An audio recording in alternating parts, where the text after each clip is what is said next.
There's a side of America that doesn't appear on any postcard, a hidden folklore whispered in the dead of night and passed down through generations.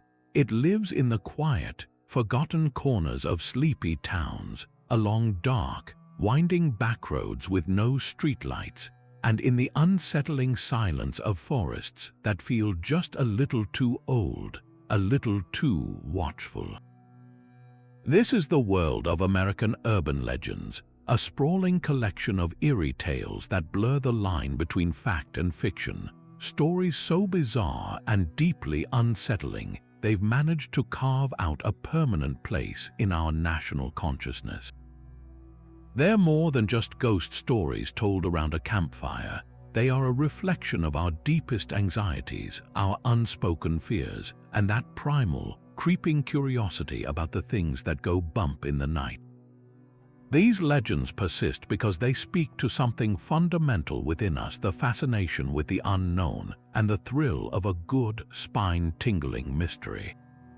Today, we're embarking on a journey into the heart of this shadowy folklore to uncover the 33 weirdest urban legends in America. We're not just scratching the surface, we're delving into the truly strange, the utterly baffling, and the downright chilling tales that have haunted this country for decades.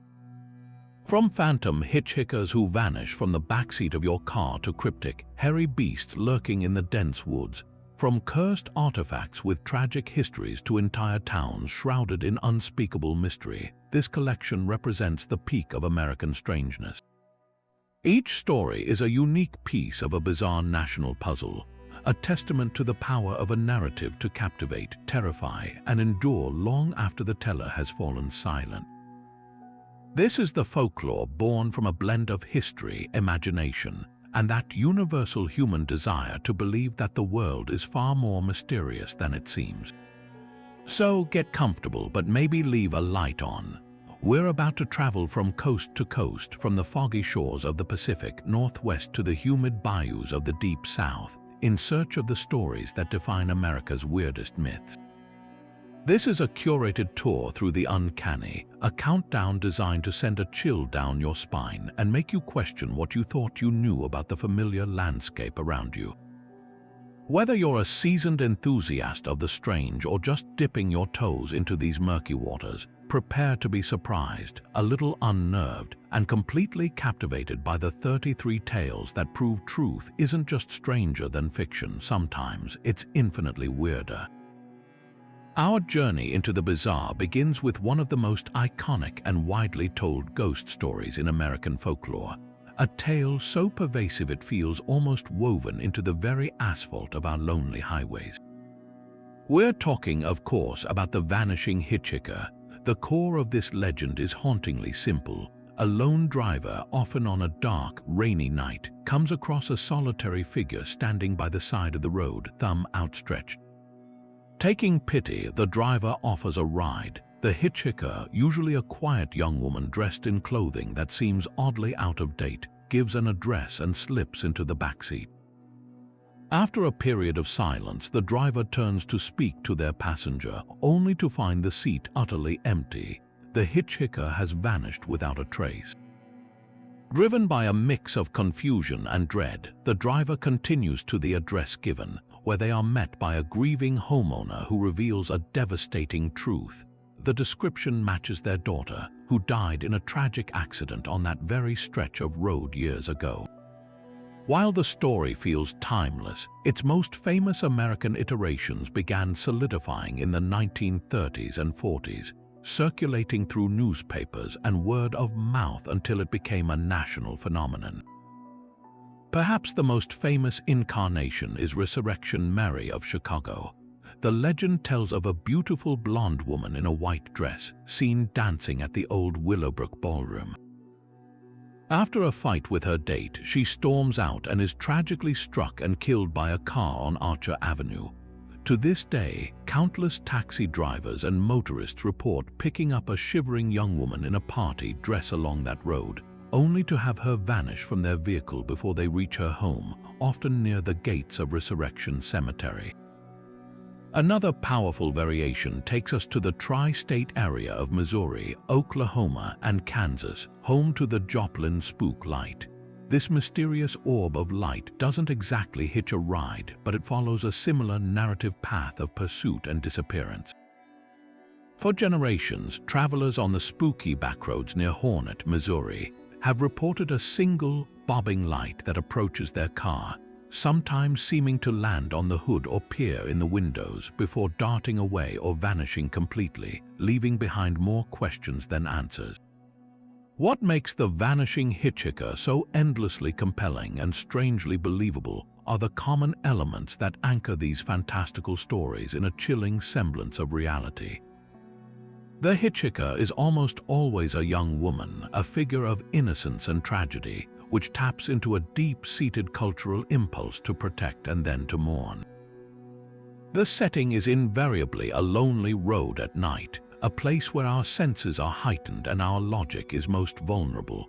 The catalyst for the disappearance is always a moment of diverted attention, a glance in the rearview mirror, the act of turning a corner, a mundane action that makes the impossible seem suddenly plausible. This legend endures because it speaks to our fear of isolation, the guilt of the survivor, and the universal hope, or perhaps fear, that the dead are not entirely gone. It's a ghost story that feels personal, a chilling encounter that the teller always insists happened to a friend of a friend, making the impossible feel just one dark turn away. The power of the vanishing hitchhiker story is proven not just by the oral tradition, but by its massive and enduring footprint across our entire popular culture. It's a framework that artists and writers return to again and again because its core themes of loss, longing, and the thin veil between worlds are universally understood. In the world of music, Dickie Lee's 1965 hit Laurie's Strange Things Happen tells the entire classic tale in a 3-minute ballad, complete with the ghostly girl, the rainy night, and the devastating revelation at the end of the journey. It climbed the charts, proving that a well-told ghost story could captivate a national audience. Decades later, the legend found a new home on television, becoming a staple plot for genre-defining shows. Perhaps no series has revisited the trope more faithfully than Supernatural, where the Winchester brothers encounter numerous spectral hitchhikers, often giving the old tale a modern and frequently more dangerous twist. This legend has also been featured in everything from The X-Files to Are You Afraid of the Dark, each iteration introducing the chilling premise to a new generation. What's truly fascinating is how the legend has evolved and found new life in the digital age. The classic friend of a friend anecdote has been replaced by first-hand accounts shared on Reddit threads, dedicated paranormal investigation forums, and viral TikTok stories. Modern witnesses don't just describe a woman in a white dress. They report strange, silent figures in hoodies or passengers who leave behind an unnatural cold spot in the car. They capture blurry dashcam footage and share their shaky-voiced testimonials, creating a new, collaborative archive of the uncanny. This shift to online communities has done two things. It has democratized the ghost story, allowing anyone to become a part of the narrative, and it has created a permanent, searchable record of these encounters, making the legend feel more alive and widespread than ever before. So why does this particular story, born in an era of lonely highways and limited communication, continue to hold such power over us in a time of GPS and instant connectivity? The answer lies in the fundamental human anxieties it taps into. The road trip is a quintessential American experience, symbolizing freedom and independence, but it also represents profound vulnerability. You are alone, far from help, in a metal box hurtling through the darkness. The hitchhiker plays on our conflicting instincts, the social desire to help a stranger warring with the primal fear of the unknown. The legend brilliantly resolves this tension by making the stranger not a threat, but a tragedy, transforming fear into a profound, melancholic mystery. It's a story that allows us to explore our own mortality and the possibility of an afterlife in a safe, narrative container. Every time we tell it or listen to a modern retelling, we are quietly asking the same timeless questions. Do we ever truly leave this world? And are the roads we travel every day shared with more than just the living? Leaving the ethereal phantom on the highway behind, we arrive at an urban legend that trades spectral mystery for a much more tangible, flesh and blood terror. This is the story of the Hook, a tale that has been terrifying teenagers and providing a potent excuse to cut a date short since the post-war era. The narrative is brutally simple, and that's the source of its power. A young couple seeking privacy drives to a secluded spot known as Lover's Lane. As they sit in the car, the radio crackles with a breaking news bulletin. A dangerously insane convict has escaped from a nearby asylum. The key detail, the one that gives the legend its name, is that the escapee has a metal hook in place of one of his hands. The girl, rightfully spooked, insists they leave immediately. The boy, often eager to appear fearless or perhaps just frustrated, scoffs at her fears and refuses to go. After a tense argument, he finally relents, angrily starting the car and speeding off. It's only when they arrive back at the girl's house, safe under the porch light, that they see a bloody metal hook dangling from the car's door handle.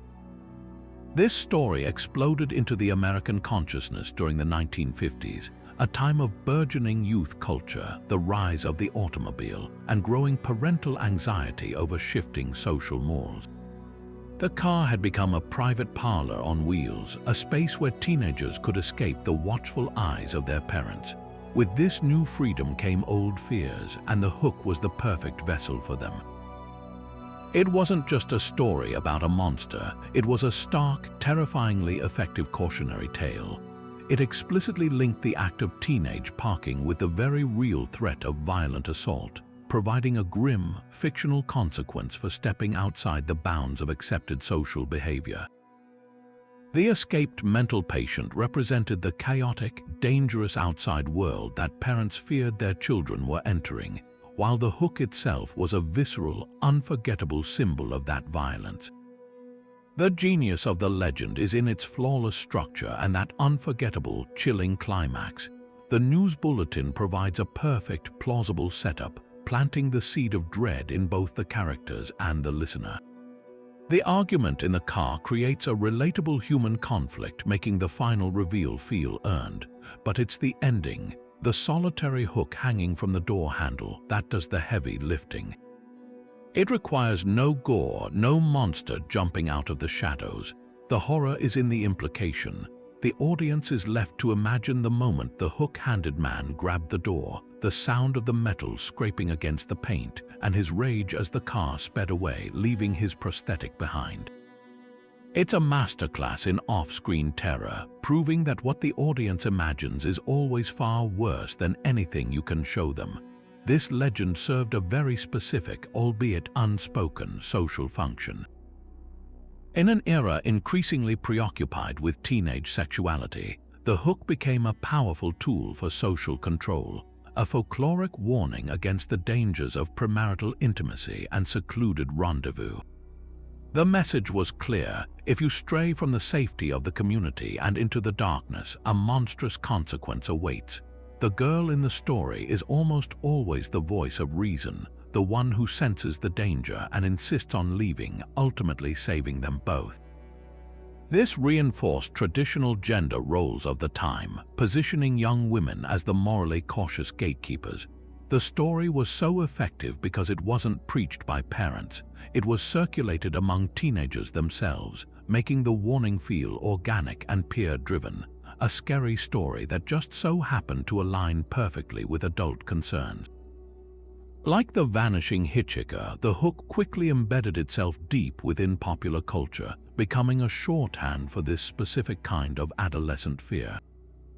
It has been referenced, reenacted, and parodied in countless films and television shows, from the opening of the classic horror film The Spiral Staircase to an iconic segment in the 1978 anthology Halloween. It was a staple of campfire story sessions and a plot point in series like Buffy the Vampire Slayer, proving its adaptability and enduring relevance. The legend was so ubiquitous that it became a shared cultural touchstone. Simply mentioning the hook was enough to conjure the entire narrative and its accompanying sense of dread. While the specifics of teenage socialization have changed dramatically since the 1950s, the core anxieties the story explores, fear of the unknown, vulnerability in isolation, and the consequences of transgression remain powerfully resonant, ensuring that the hook-handed man continues to lurk in our collective imagination. Moving from the tangible threat of the hook-handed man, we venture into a legend that is entirely self-inflicted, one that transforms an ordinary bathroom into a portal to the supernatural. This is the ritual of Bloody Mary, a haunting game that has been a rite of passage for generations of children at sleepovers and parties. The rules are simple, yet they carry a profound psychological weight. Typically, a lone individual or sometimes a small group must enter a darkened bathroom, light a single candle, and stand before the mirror. They then chant the name Bloody Mary a specific number of times, often 3 or 13, or even until something happens. The promised result is the appearance of a terrifying, spectral woman in the mirror, sometimes covered in blood, sometimes screaming, who may then attack the summoner, scratch their face, or even pull them through the glass into her ghostly realm. Unlike a story you simply hear, Bloody Mary is a legend you actively participate in, blurring the line between audience and protagonist in a uniquely personal and terrifying way. The identity of this vengeful spirit is a historical puzzle, with several compelling candidates proposed over the years. The most direct connection is to Queen Mary I of England, who reigned in the 1550s and earned the nickname Bloody Mary for her vigorous persecution of Protestants, having hundreds burned at the stake for heresy. The legend suggests that the ghost we summon is this very queen, her spirit stained by her violent reign. Another popular theory points to a much more local folklore, that of a woman named Mary Worth, who is said to be a witch executed for stealing and murdering children. In this version, her spirit is bound to mirrors, forever seeking revenge on the living. Yet another origin story tells of a young woman named Mary who was horribly disfigured in a terrible car accident. When she looks in a mirror, she sees her former beautiful self, and she becomes enraged if anyone else sees her true, mangled visage. The power of the legend lies in this very ambiguity. The name Bloody Mary becomes an empty vessel, allowing different communities and generations to pour their own specific fears and historical boogeymen into the ritual, making it adaptable and universally relevant. So why does this simple ritual feel so unnervingly real to so many who have dared to try it? The answer lies not in the supernatural, but in the intricate workings of our own minds and senses, amplified by the perfect storm of conditions the ritual creates. One key scientific explanation is the Troxler effect, a well-documented phenomenon where if you fix your gaze on a single point for an extended period in a dimly lit environment, your peripheral vision begins to fade and distort. The neurons in your retina that are not receiving changing stimuli essentially start to ignore the static information, causing the edges of your reflection to blur, shift, and even morph. Your brain, a pattern-seeking machine desperate to make sense of this visual noise, may begin to construct a face, the face of the very apparition you were expecting to see. This is combined with the powerful effects of sensory deprivation and heightened suggestibility. Standing alone in the dark and quiet, with only your own tense face illuminated by a flickering candle, your heart rate increases and your mind becomes hyper-alert. The repetitive chanting becomes a form of self-hypnosis, priming your brain to perceive a threat. It is this potent cocktail of psychology and physiology that transforms a personal reflection into a shared cultural experience.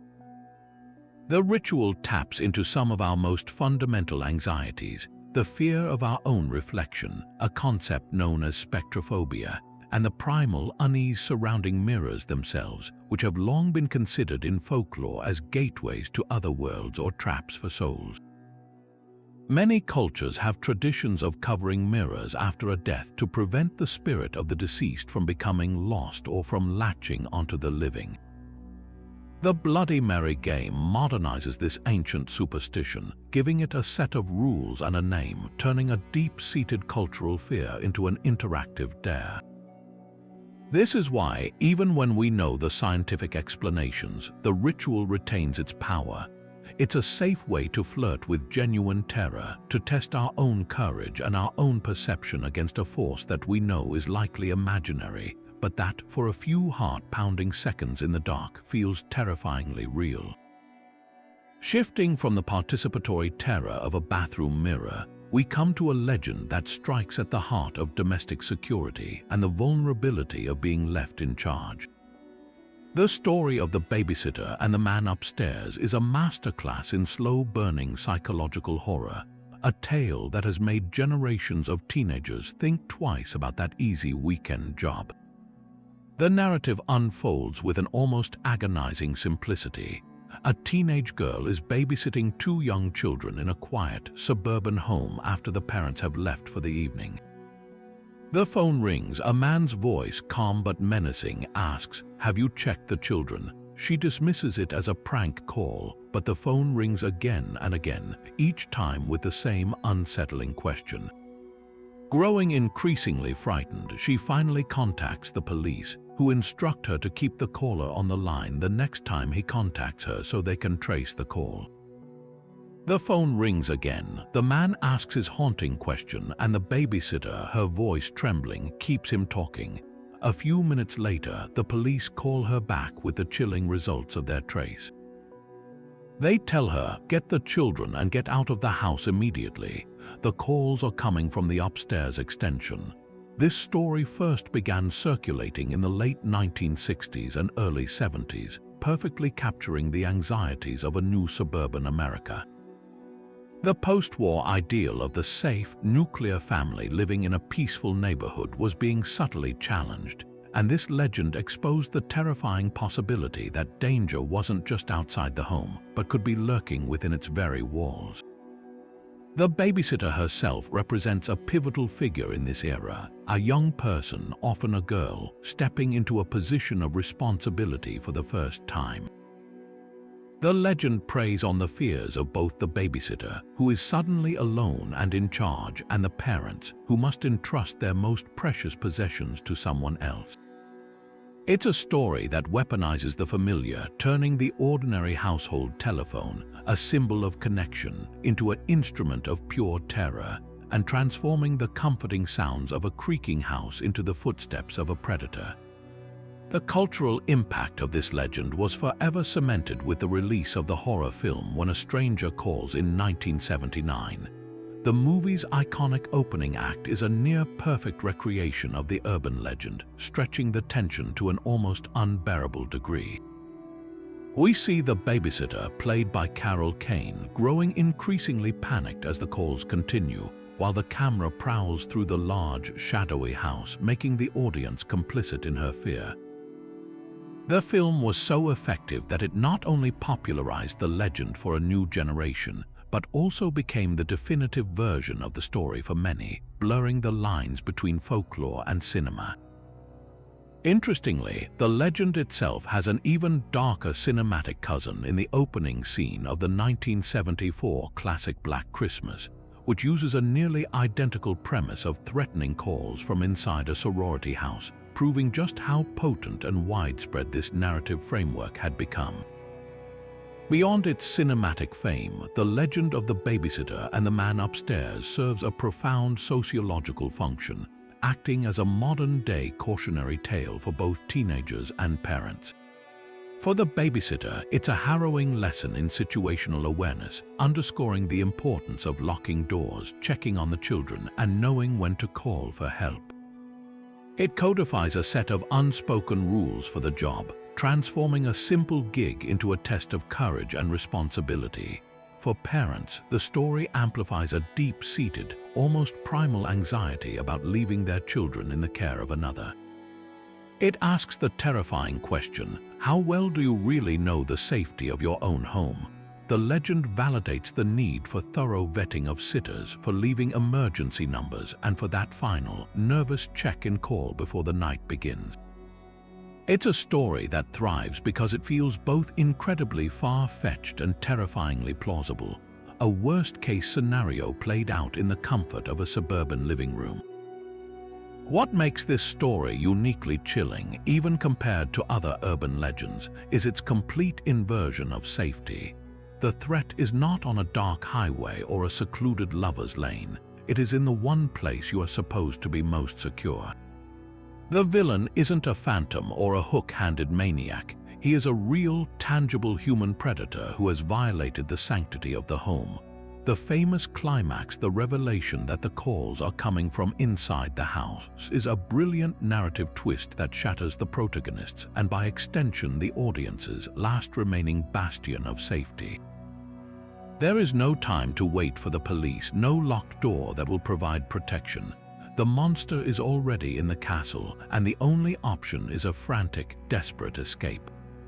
This core fear of a home invasion, of a stranger lurking in the shadows of your own space, is what gives the legend its enduring, gut-wrenching power, ensuring that every creak of the floorboards and every ring of the phone in a quiet house can still send a familiar chill down the spine. After the chilling violation of domestic space in our last tale, we turn our attention to another fundamental zone of modern safety, the private vehicle. This next legend, known as the killer in the backseat, is a masterstroke of automotive anxiety that preys on our innate fear of being stalked and the unsettling reality that we can be at our most vulnerable even inside a locked car. The story typically unfolds on a dark, lonely road, often a long stretch of highway late at night. A woman is driving home alone when she notices a truck or a car that seems to be tailgating her aggressively. The vehicle stays dangerously close, its high beams glaring in her rearview mirror. At first, she feels annoyed and a little scared, assuming she's dealing with a road rage incident or an impatient driver. But then, the driver behind her begins frantically flashing their headlights on and off, over and over again. She grows more panicked, speeding up to try and get away, but the pursuing vehicle only matches her speed, continuing the bizarre light show. Finally, she sees a 24-hour gas station or a diner and swerves into the lit parking lot, desperate for a safe public space. The pursuing vehicle screeches to a halt right behind her, blocking her in. The driver, a man, leaps out of his car and runs toward her vehicle, pounding on her window. Terrified, she locks the doors and refuses to roll down the window. He then shouts the words that freeze her blood. "Get out of the car, there's someone in your backseat." She whips her head around, and there, crouched on the floor behind her, is a figure with a knife or an axe who had slipped into the car when she stopped at a previous gas station or rest stop. The frantic driver hadn't been a threat at all. He was a savior, risking his own safety to follow her and warn her of the very real danger lurking just inches away. This legend functions as a powerful, modern-day parable about situational awareness. Its core lesson is a dire warning to always check the backseat of your car before you get in, especially at night. It transforms the simple, mundane act of unlocking your car door into a potential life or death decision. The story cleverly manipulates the audience's perspective, making us, and the protagonist, misinterpret an act of heroism as one of aggression. This twist is what gives the story its lasting impact, the realization that our initial judgments can be dangerously wrong, and that sometimes help comes from the most unexpected places. It's a narrative that validates our paranoia, telling us that yes, you should be afraid of the dark, and yes, you should look in the backseat because the one time you don't, the legend implies, could be the last time. The psychological underpinnings of this tale are fascinating. It taps directly into a fear known as scopophobia, or the fear of being watched. The driver is being watched by two different entities, the apparent threat in the rearview mirror and the very real, hidden threat in the backseat who is watching her every move. This creates a claustrophobic sense of being surrounded and observed from all angles. Furthermore, the story exploits the inherent vulnerability of the driver's position. You are focused forward on the road with a massive blind spot directly behind you. Your attention is divided, and the legend introduces a lethal element into that blind spot, making the familiar interior of your car feel suddenly alien and treacherous. The relief that comes with the final reveal is immense, but it's immediately replaced by a lingering unease, a new habit of nervously glancing over your shoulder every time you approach your vehicle after dark. Like the best urban legends, the killer in the backseat has been adapted and localized countless times, with the specific details changing to fit the era and the audience. In some versions, the savior is a trucker communicating via CB radio. In others, the hidden assailant is an escaped mental patient or a serial killer known to hide in cars. The legend saw a massive resurgence in the 1970s and 80s, often shared as a true story reported on the news in a nearby town. This was an era of growing public awareness about serial killers and violent crime, and the legend provided a simple, actionable piece of advice in the face of a complex and frightening world. It gave people a sense of control. You can't stop a killer from escaping an asylum, but you can take 3 seconds to look in your backseat. Its cultural footprint is undeniable, serving as a plot device in everything from episodes of Unsolved Mysteries to the opening scene of the horror film Urban Legend, which famously and gruesomely played out the scenario. The story's structure is so effective that it continues to be shared as a genuine warning on social media and community forums, especially during holiday travel seasons. Police departments have even been known to reference the legend in public service announcements, urging people to be vigilant in parking lots, proving that even if the specific story is folklore, the cautionary principle behind it is very real. The killer in the backseat endures because it validates a very practical modern fear, transforming a common-sense safety tip into a heart-pounding narrative you are not likely to forget the next time you walk across a dark parking lot alone. From the claustrophobic terror of a killer hiding in your car, we dive into a legend that swaps psychological dread for something far more primal and bizarre, the threat lurking not behind you but beneath you. This is the enduring and wonderfully strange tale of the alligators in the sewers of New York City. The story goes that wealthy families returning from vacation in Florida would bring back tiny, baby alligators as exotic souvenirs for their children. When these novelties inevitably grew larger, became aggressive, or simply lost their appeal, the owners, seeking the easiest possible disposal method, would simply flush them down the toilet. These flushed gators, the legend claims, not only survived but thrived in the dark, warm, and rat-infested labyrinth of the city's sewer system.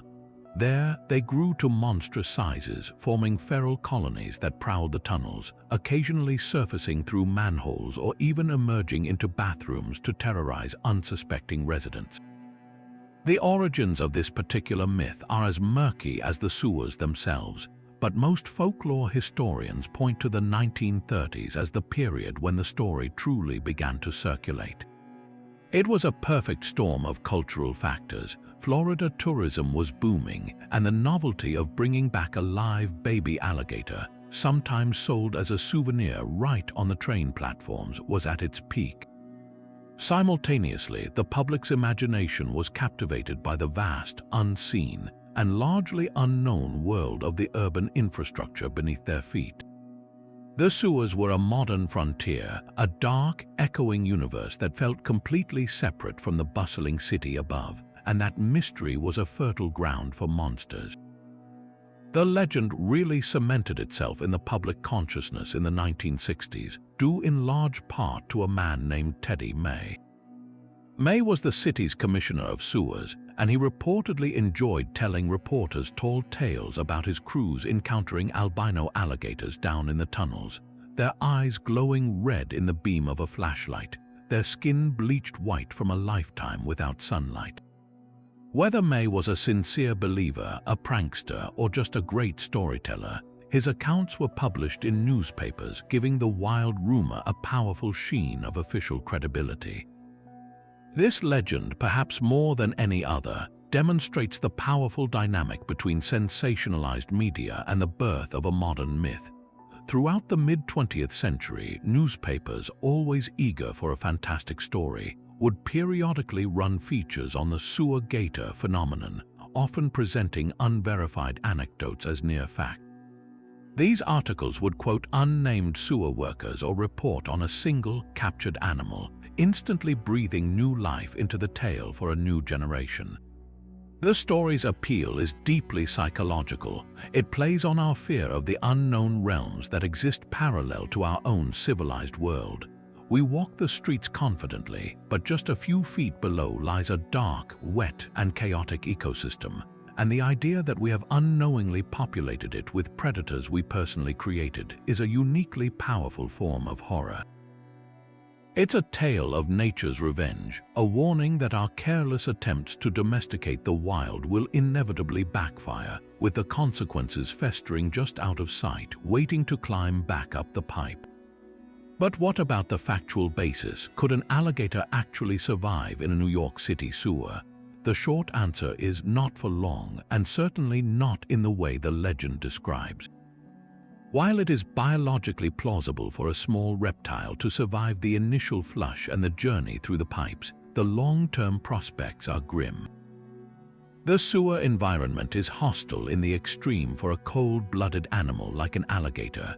During the harsh New York winters, the water in the pipes becomes frigid, far too cold for an alligator's metabolism to handle.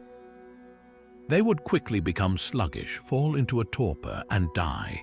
Furthermore, the idea of them growing to immense sizes is undermined by the lack of a sufficient food source. While rats are plentiful, they wouldn't provide nearly enough consistent, substantial nutrition to support the growth of a massive apex predator. The famous albino characteristic is a nice mythological touch, but in reality, an alligator deprived of sunlight would not turn pure white. It would likely suffer from metabolic bone disease and other health issues due to a lack of ultraviolet light. This is not to say that alligators and other large reptiles are never found in unlikely urban places. There is a kernel of truth that keeps the legend alive. Every few years, a news story will break about a caiman or a small alligator being pulled from a storm drain in a place like Brooklyn or Queens. In 2001, a 500-pound, 16-foot alligator was found in a creek in Chicago, and in 2019, a 4-foot gator was discovered in a lagoon in New York's Prospect Park. These discoveries, however, almost always have a more mundane explanation than a decades-long sewer dynasty. They are typically recently released pets, abandoned by owners who could no longer care for them and chose a local body of water over the more responsible option of surrendering the animal. These real-life incidents provide just enough proof to make the larger, more fantastic sewer legend feel perpetually plausible, feeding the cycle all over again. The cultural legacy of the sewer alligator is immense, proving that a truly great urban legend can transcend its origins and become a permanent part of a city's identity. It has been featured in countless novels, comic books, and television shows. Perhaps its most famous fictional appearance was in the story *The Alligator* by Pulitzer Prize-winning author Thomas Pynchon, and it served as the direct inspiration for the iconic villain in the comic book series Teenage Mutant Ninja Turtles, the monstrous mutating agent known as T-Cry, which first appears as a canister dumped into the sewer. The legend was brought to life for a huge audience in the 1980 horror comedy film Alligator, which directly follows the myth's plot of a flushed pet growing to a gigantic size and terrorizing the city. This story endures because it is, at its heart, a perfect modern fable. It's a cautionary tale about consumerism, the irresponsible exotic pet trade, and humanity's arrogant belief that we can simply flush our problems away, all wrapped up in the terrifying package of a prehistoric predator staring back at us from the bowl. Now we turn from the urban jungle's subterranean monsters to the deep, shadowy woods, where an entirely different kind of terror is said to dwell. In the dense forests of Michigan and Ohio, a particularly eerie legend has taken root, one that speaks of stunted, feral creatures known as the melonheads. The stories describe them as small, pale humanoids, often no larger than children, but with one grotesquely distinguishing feature. Their heads are grossly oversized, bald, and rounded, resembling, as the name implies, a melon. They are said to live in the remote, overgrown areas outside small towns, emerging from their hiding places only under the cover of darkness. Most accounts paint them as malevolent, throwing rocks at passing cars, swarming around the vehicles of lost travelers, and even being responsible for the disappearances of pets and, in the most chilling versions, people. They are the things you glimpse from the corner of your eye just as your headlights sweep past a dark thicket. The reason you instinctively lock your car doors when driving down a deserted forestry road after sunset. The origins ascribed to the melonheads are as varied as the towns that host them, but they almost always circle back to a terrible tragedy born from human arrogance. In one of the most persistent versions, the creatures are the escaped, mutated offspring of patients from a secret asylum or a home for the mentally disabled. The legend goes that the institution was the site of horrific abuse and cruel medical experiments, often involving starvation or the administration of strange drugs, which caused physical deformities in the children under their care.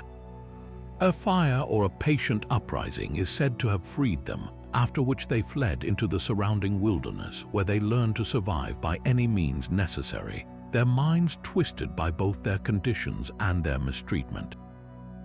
Another compelling origin story points directly to a figure of scientific hubris, a reclusive doctor, sometimes named Dr. Crow or Dr. Watson, who conducted unethical genetic experiments on his own children or on orphans he had taken in.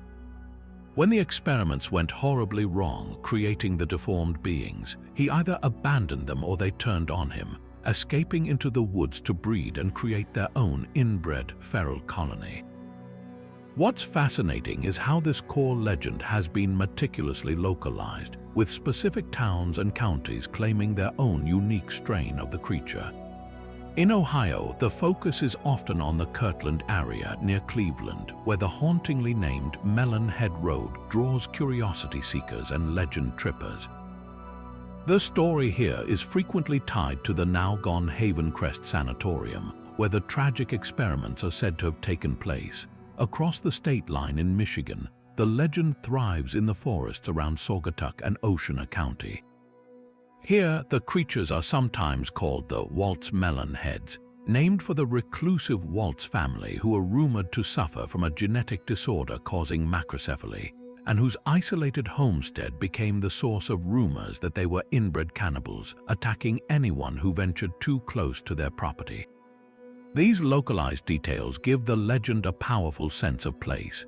It's not just a story, but a specific horror attached to a specific, real-world gravel road or dilapidated farmhouse that you can, in theory, visit yourself. The endurance of the Melonhead folklore is a testament to the power of local communities to nurture and shape a myth. This isn't a legend that spread nationwide through mass media. Instead, it was cultivated through generations of teenagers sharing stories at bonfires, daring each other to drive down the forbidden road and concocting half-believed tales of encounters.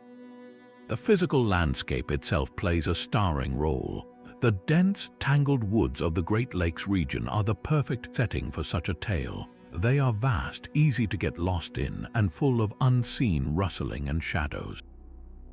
An abandoned farmhouse or a decaying foundation in the middle of nowhere becomes, in the collective imagination, the ruins of the evil doctor's lab. These tangible landmarks provide a stage for the story to play out on, making the abstract terror feel concrete and immediate. It's a classic example of ostension where the legend directly influences behavior, inspiring generations of young people to actively go out and test the myth, thus ensuring its continued circulation. Beyond the simple scare, the Melonhead's legend serves as a dark, folkloric reflection on several deep-seated societal anxieties. On one level, it's a story about our fear of the other, of those who are physically or mentally different and who have been cast out from society. The legend often implicitly asks what happens to those we discard. Do they simply fade away, or do they gather in the darkness, nursing a bitter grudge against the world that rejected them? It also taps into a profound fear of scientific and medical overreach, a concern that resonates strongly even today. The figure of the mad doctor, tampering with nature and creating monsters, is a timeless archetype that warns of the potential horrors when ethics are abandoned in the pursuit of knowledge. Finally, the legend is a stark cautionary tale about venturing into the unknown wilderness. The woods have always been a place of mystery and danger in the human psyche, and the melon heads become the literal embodiment of that primal fear. The hostile, non-human intelligence that watches from the trees, reminding us that we are not always the apex predators, even in our own backyards. While the melon heads represent a localized terror born from human cruelty and isolation, our next legend exploded onto the national stage, transforming from a series of bizarre sightings into a full-blown modern omen of death. This is the chilling saga of the Mothman, a cryptid whose brief, terrifying reign over Point Pleasant, West Virginia, remains one of the most documented and debated paranormal cases in American history. The story begins not in ancient folklore, but in the crisp autumn of 1966, when two young couples, Roger and Linda Scarberry, and Steve and Mary Mallette, were driving late at night through the dense, secluded area known as the Tinty area, a series of abandoned World War II munitions bunkers. As their headlights cut through the darkness, they saw a massive, shapeless figure standing near the factory gate.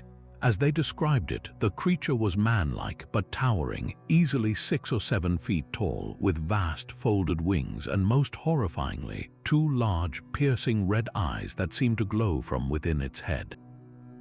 Terrified, they sped away, only to have the creature unfold its wings and pursue their car, keeping pace with them at speeds approaching 100 miles per hour before finally veering off into the night. This was not a fleeting glimpse in the woods. It was a sustained, aggressive encounter that would set the tone for everything to come. The Scarberry and Mallette account was far from an isolated incident. It was merely the first in a flood of sightings that would engulf Point Pleasant for 13 months. Dozens of other credible witnesses came forward, including firemen, policemen, and bus drivers, all reporting a similar creature. It was seen perched on rooftops, its red eyes gleaming in the dark, and was reported soaring over the local power plant. Witnesses consistently described a feeling of primal dread, an overwhelming sense of terror that accompanied the sighting, as if the creature itself was radiating pure malevolence. The local newspaper, the Point Pleasant Register, began covering the phenomena, and the term Mothman, inspired by the Batman television series that was popular at the time, was coined, giving the enigmatic horror a name. This period of intense activity from November 15, 1966 to December 15, 1967, became known as the Mothman Reign, a year where the small, riverside town found itself at the center of a modern-day monster mystery that defied all rational explanation. The legend, however, was about to evolve from a simple monster sighting into something far more profound and terrifying. On December 15, 1967, at the peak of evening rush hour, the Silver Bridge, a vital suspension bridge connecting Point Pleasant to Ohio, collapsed into the icy waters of the Ohio River. The catastrophe was swift and horrific, sending dozens of cars tumbling into the river and claiming 46 lives. In the stunned aftermath, a chilling connection was immediately made. Many of the Mothman witnesses came forward to state that they had not only seen the creature in the preceding months, but that they had also experienced vivid, terrifying premonitions of the bridge's collapse. Some reported seeing the Mothman perched on the bridge's structure, its red eyes fixed on the steel framework as if inspecting its weaknesses. Others claimed to have dreamed of the disaster or felt an inexplicable urge to avoid the bridge in the days leading up to the tragedy. This link, whether born from genuine paranormal experience or the powerful human need to find meaning in senseless tragedy, forever cemented the Mothman's status not as a mere monster, but as a harbinger of doom.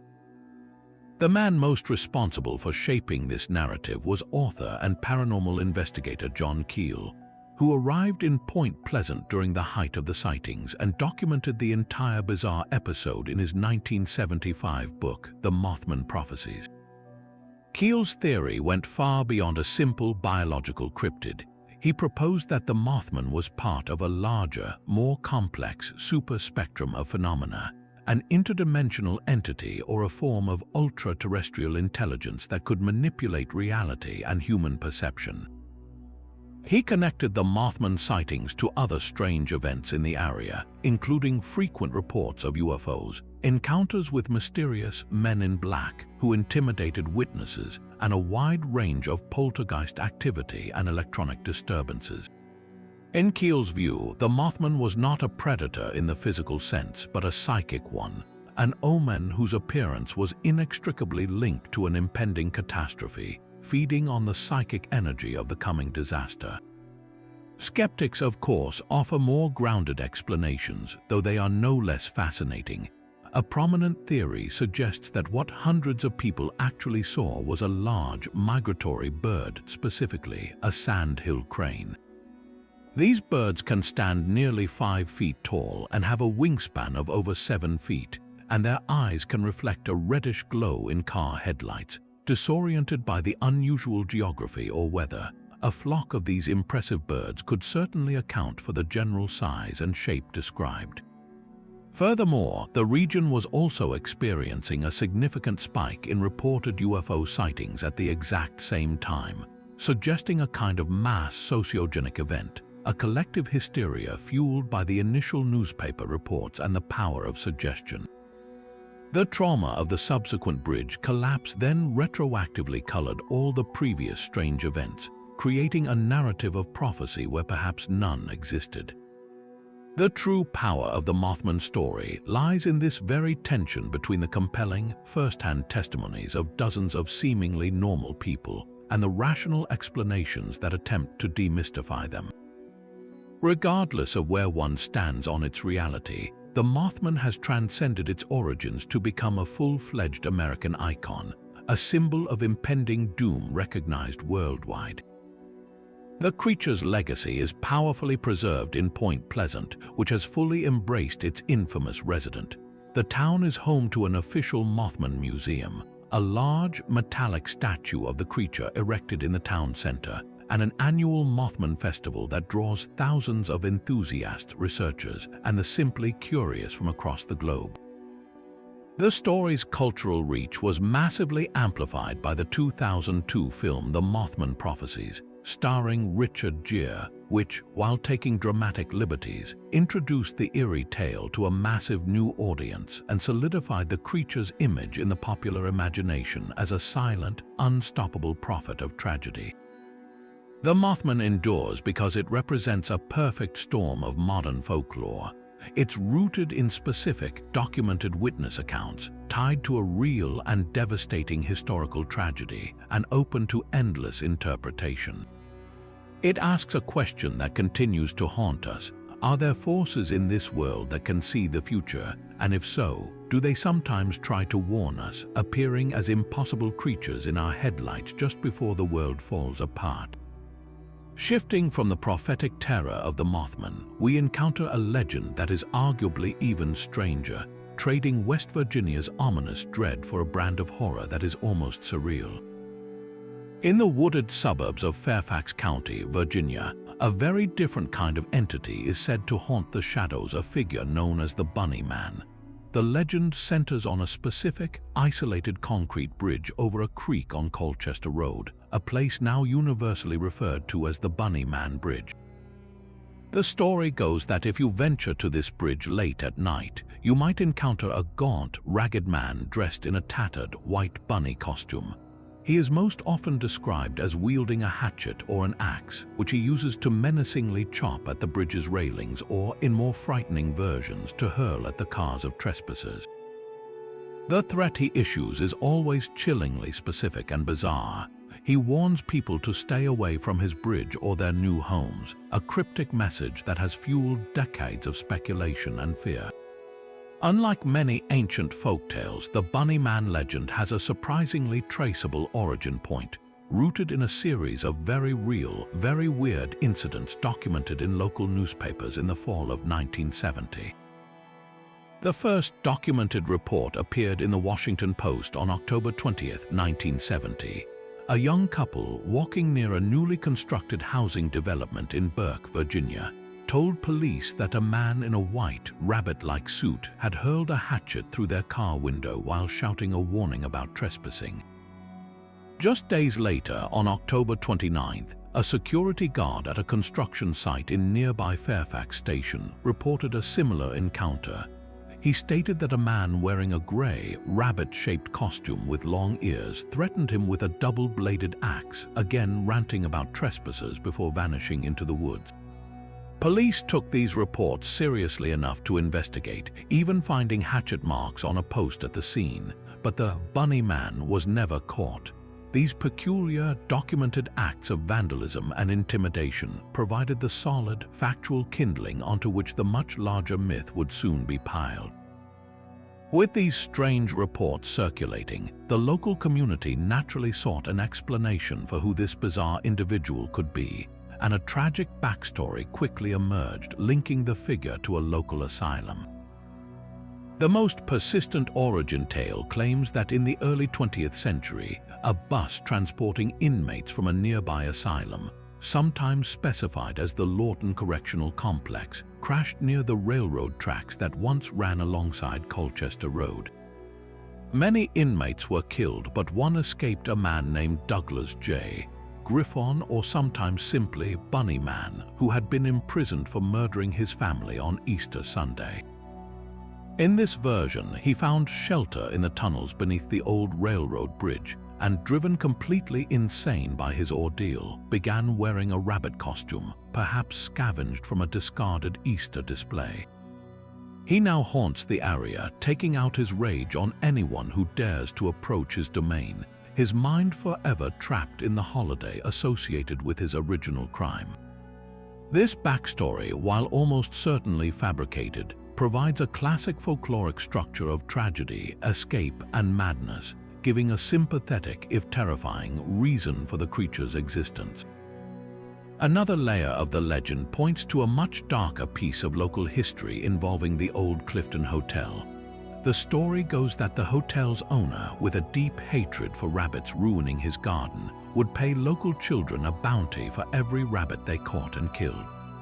He would then hang the skinned carcasses from a tree on his property, creating a gruesome display that earned the area the nickname Bunnyman's Hollow. This macabre practice, whether entirely true or exaggerated over time, provided a perfectly creepy geographical landmark and a name that would easily merge with the later reports of the costumed axe wielder. The physical bridge itself became the perfect stage for this evolving drama. Isolated, surrounded by woods, and resonating with the echoes of passing cars and trains, it created an inherently spooky atmosphere that encouraged storytelling. The combination of a documented weirdo, a tragic asylum backstory, and a location with a grim nickname created a perfect storm for a modern urban legend to thrive. What truly cemented the Bunny Man's place in local lore, however, was the phenomenon of legend tripping.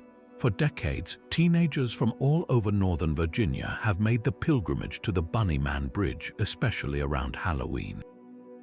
They go to test their courage, to see if the stories are true, and to participate in the ritual of the tale itself. It's common for visitors to find the bridge and surrounding trees littered with countless strands of cotton, a modern offering left by those who have come before, a symbolic attempt to appease the rabbit-suited spirit. This active participation transforms the legend from a story you hear into an experience you share, a communal rite of passage that each new generation undertakes.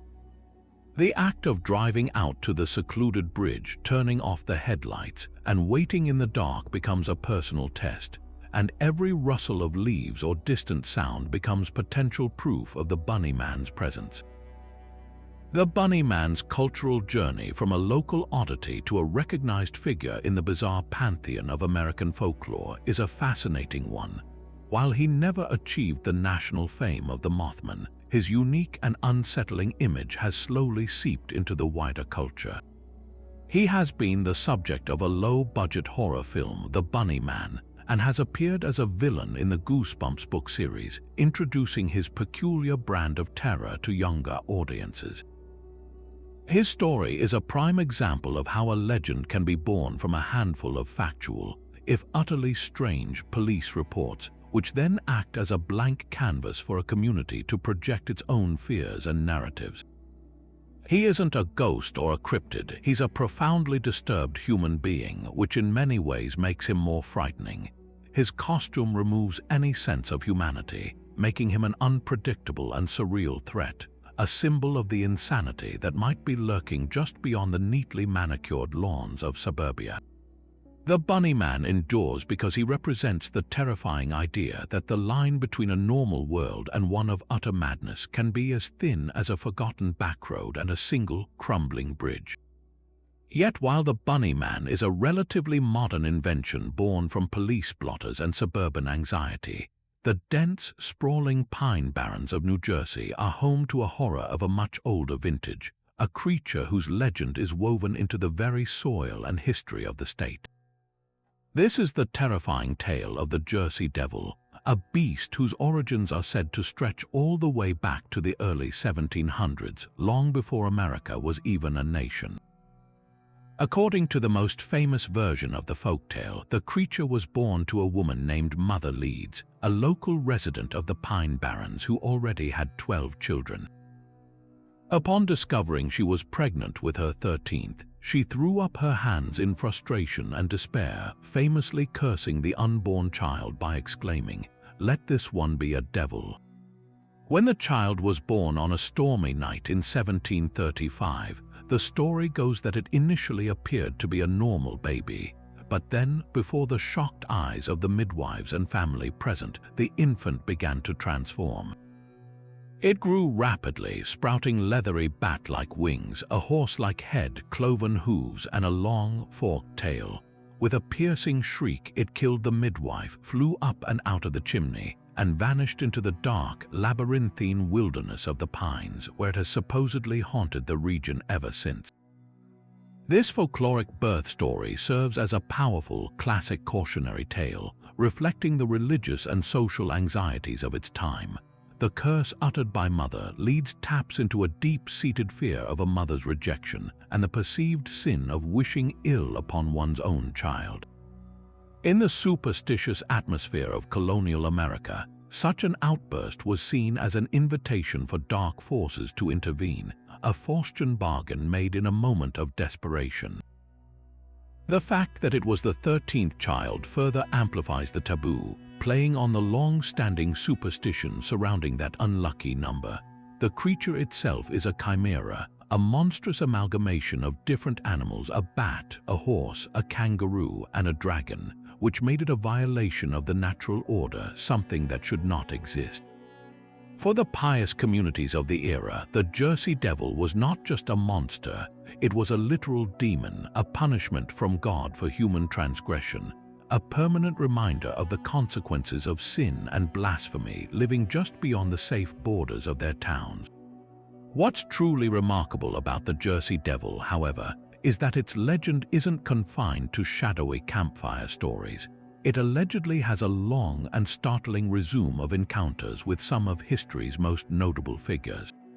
One of the most famous accounts involves Joseph Bonaparte, the older brother of Napoleon and the former King of Spain, who lived in exile on a lavish estate in Bordentown, New Jersey, in the early 1800s. The story goes that while hunting on his property, Bonaparte encountered a strange, winged creature that he could not identify, and he reportedly took the encounter seriously enough to have it investigated. Even Commodore Stephen Decatur, a legendary American naval hero, is said to have had a run-in. While visiting a foundry in the Pine Barrens to test cannonballs in the early 1800s, the tale claims he witnessed a flying creature cross the sky and promptly fired a cannon shot at it, apparently striking it without effect. These historical anecdotes, whether true or retrospectively attached to the legend, serve a crucial purpose. They lend an air of credibility and timelessness to the myth. They suggest that this wasn't just a story told by frightened farmers, but a real phenomenon witnessed by educated, reputable men of status and military prowess. The legend reached a true fever pitch during a single, remarkable week in January of 1909. For the span of about 7 days, from January 16th through the 23rd, the entire state of New Jersey seemed to be in the grip of a mass hysteria now known as the Panic of 1909. Thousands of people from all walks of life reported seeing the creature. Newspapers across the state and beyond were filled with sensational accounts.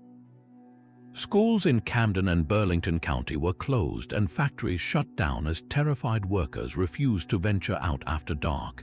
Witnesses described a creature with glowing eyes, a blood-curdling scream, and the ability to fly at incredible speeds. Police and vigilante groups armed with shotguns scoured the woods, and trappers laid baits to try and catch the beast. The frenzy was so widespread and well documented that it transformed the Jersey Devil from a regional curiosity into a national sensation. While skeptics later attributed the panic to a combination of mass suggestion, misidentified known animals like sandhill cranes, and outright hoaxes, the event permanently cemented the creature's status as New Jersey's official monster, a title it holds to this day.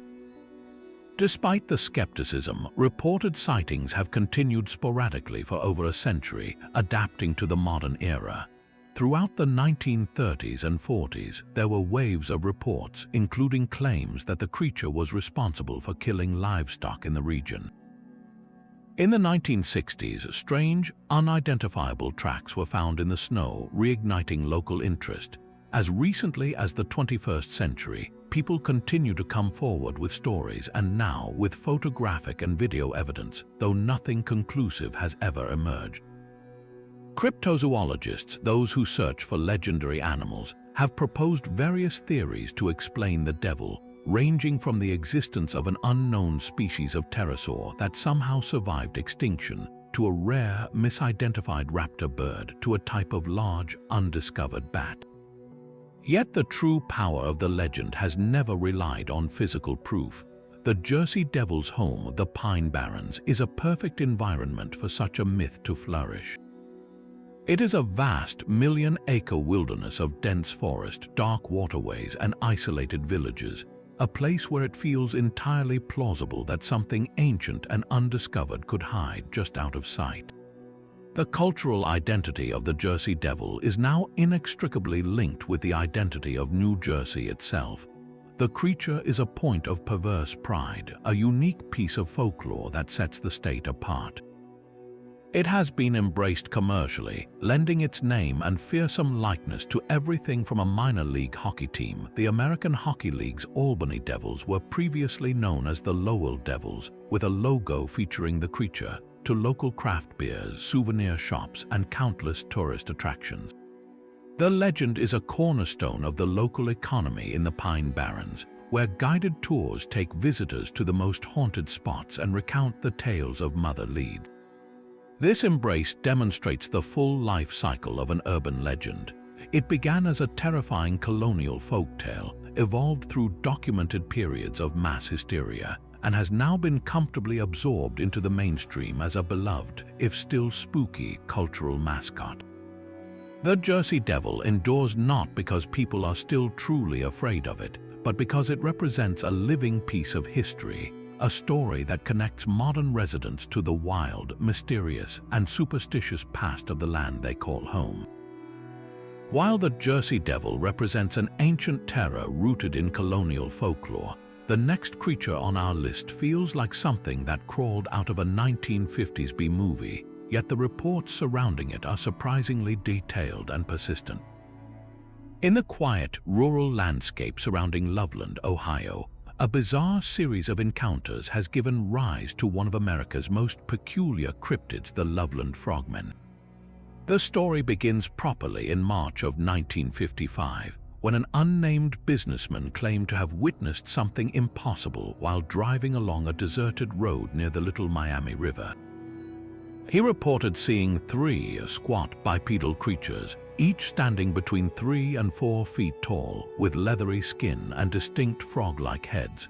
The witness stated that one of the figures held a slender metallic wand that crackled with sparks, adding a layer of science fiction strangeness to the already surreal sighting. After a moment of stunned observation, the creatures supposedly noticed him and scurried away, vanishing into the darkness toward the river. This initial account was strange enough on its own, but it was a second, far more credible encounter nearly 2 decades later that would truly cement the frogmen in the annals of American weirdness. The legend truly entered the public consciousness on a cold night in March of 1972, when a police officer named Ray Shockey was on a routine patrol. Driving along Riverside Road, his headlights illuminated a figure crouched by the guardrail. At first, he assumed it was an injured dog or perhaps a discarded pet carrier, but as he drew closer, the creature stood up on its hind legs, revealing its true nature. Officer Shockey described a 3 to 4 foot tall being with leathery, textured skin, webbed hands and feet, and a distinctly frog-like or lizard-like head. It fixed a piercing gaze on him for a moment before hopping over the guardrail and scrambling down the embankment toward the river. Shockey, a trained law enforcement officer, radioed in the bizarre incident, and his report was taken seriously. Just 2 weeks later, the story took an even more dramatic turn when another Loveland police officer, Mark Matthews, had his own encounter. Officer Matthews was driving along the same stretch of road when he spotted what he believed was a large, dead animal lying in the pavement. He stopped his cruiser to remove the carcass and prevent a traffic hazard. As he approached, the creature suddenly sprang to life, rising up on its hind legs. Matthews, startled and acting on instinct, drew his service revolver and fired at the figure, which then scurried over the guardrail and escaped into the river. In his official report, Matthews initially described the creature as looking like a large iguana, perhaps an escaped pet that had managed to survive the Ohio winter. This more pragmatic explanation from a second officer added a layer of fascinating complexity to the case. Years later, Matthews would recount parts of his story, suggesting that the creature was simply a large, misplaced iguana, and that the frogman myth had been sensationalized, though he never fully denied the strangeness of the incident itself. The Loveland Frogmen sit at a fascinating crossroads of cryptozoology, where the lines between genuine mystery, misidentification, and modern folklore blur. So, what could these officers and a businessman have actually seen? The most plausible explanation, and the one favored by Officer Matthews in his later years, points to a large reptile, specifically an iguana. It is entirely possible that an exotic pet, either released or escaped, could have been living in the area. The Little Miami River provides a water source, and during unseasonably warm spells, a cold-blooded animal might have been temporarily active. The human brain, especially when startled in the dark, is a powerful pattern recognition machine, and the sight of a large bipedal lizard could easily be interpreted as something far more monstrous in a split-second glance. The wand from the 1955 sighting could have been a simple stick or even a trick of the light, with the witness's own imagination filling in the extraordinary details after the fact. Another compelling theory involves not a lizard, but a large, disfigured, or unusually large frog. Ohio is home to the American bullfrog, which can grow to impressive sizes. While they are not bipedal, a particularly large specimen hopping in an awkward way in poor lighting could create a startling, albeit brief, impression of a small, humanoid figure. There's also the possibility of an elaborate hoax. The 1972 incidents occurred relatively close to April Fool's Day, leading some to speculate that a local prankster may have been involved, perhaps using a specially crafted costume or even a trained animal to startle the police. However, the credibility of the witnesses, especially two trained police officers who had no apparent motive to fabricate such a wild story, makes a simple hoax seem less likely, or at least suggests that the initial witnesses were not the ones perpetrating it. Despite the more rational explanations, the cultural footprint of the Loveland Frogmen has only grown over time, transforming them from a local oddity into a beloved piece of modern mythology. The creature has been featured in television shows like The X-Files and Monster Quest, introducing the bizarre tale to national audiences. The city of Loveland itself has playfully embraced its amphibious cryptid, with local businesses selling frogman-themed merchandise and a quirky statue commemorating the legend. This embrace highlights a key aspect of modern urban legends, their ability to evolve from a source of fear into a point of community identity and even whimsy. The frogmen aren't typically seen as malevolent entities. They are elusive, strange, and fascinating, more curious than threatening. Their enduring appeal lies in that very specific blend of the mundane and the utterly fantastic, a bizarre encounter reported by credible men in uniform, set against the backdrop of a perfectly ordinary American town, leaving us with a mystery that is as charming as it is inexplicable. Shifting from the bizarre river-dwelling frogmen, we venture into the dark woods of suburban Maryland, where a far more aggressive and classic American monster is said to stalk the shadows. This is the legend of the Goatman, a creature that perfectly blends ancient mythology with modern teenage terror. Descriptions vary, but the core image is consistently unsettling: a hulking, bipedal beast with the muscular torso of a man and the grotesque lower body, head, and horns of a giant goat. Often said to wield a bloody axe or cleaver, the Goatman is not a shy, elusive cryptid but a proactive predator, one with a particular and chilling animosity toward young couples and parked cars. While tales of goat-human hybrids appear in countless cultures, from the Greek god Pan to the Celtic faun, the American version, particularly the Maryland Goatman, is a distinctly 20th century phenomenon, a folkloric monster tailor-made for the anxieties of a new, car-centric youth culture. The most famous and well-documented iteration of this legend is rooted in Prince George's County, Maryland, specifically the secluded, wooded areas surrounding the old Bells Mill Road and the nearby towns of Bowie and Fletchertown. The story gained widespread notoriety in the 1970s, fueled by a perfect storm of local gossip and sensational newspaper articles. The core narrative paints the Goatman as a tragic figure transformed by a horrific scientific accident. The most common origin story claims he was once a respected government scientist, Dr. Stephen Fletcher, who worked at a secret agricultural research station, sometimes specified as the nearby Beltsville Agricultural Research Center. The legend goes that while conducting a bizarre experiment involving goats and human DNA, something went catastrophically wrong. An explosion or a containment breach exposed the doctor to his own experiment, mutating him into a monstrous half-goat hybrid. Driven insane by his transformation, he fled into the surrounding forests, his intellect warped by bestial rage, and he now seeks revenge on the society that created him, taking out his fury on any teenagers who dare to intrude upon his territory. This origin story taps into a very potent and modern fear, the danger of unchecked science. Unlike the colonial superstition that birthed the Jersey Devil, the Goatman is a creature of the atomic age, a product of human hubris in a laboratory. The involvement of a government facility adds a layer of plausible conspiracy, playing on public distrust of clandestine experiments happening just out of sight. The tragic figure of the scientist, a victim of his own work, adds a note of pathos to the horror, making the monster somewhat sympathetic even as he swings his axe.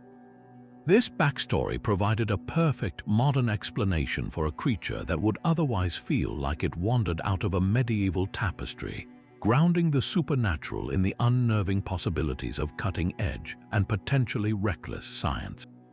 But the goatman truly earns his place in the pantheon of American urban legends through his preferred hunting ground and method. He is the quintessential Lover's Lane monster.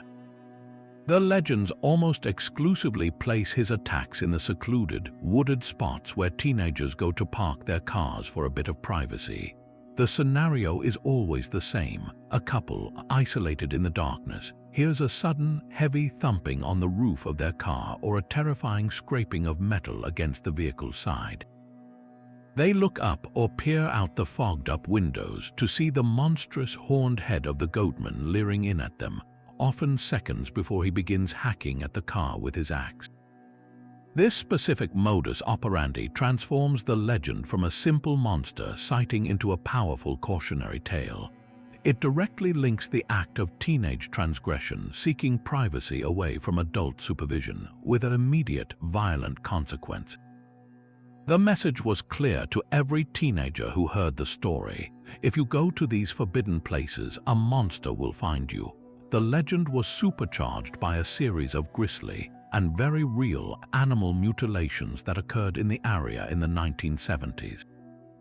Over a dozen family pets, particularly dogs, were found brutally slain, their bodies dismembered in a way that suggested something far more powerful and vicious than a wild animal.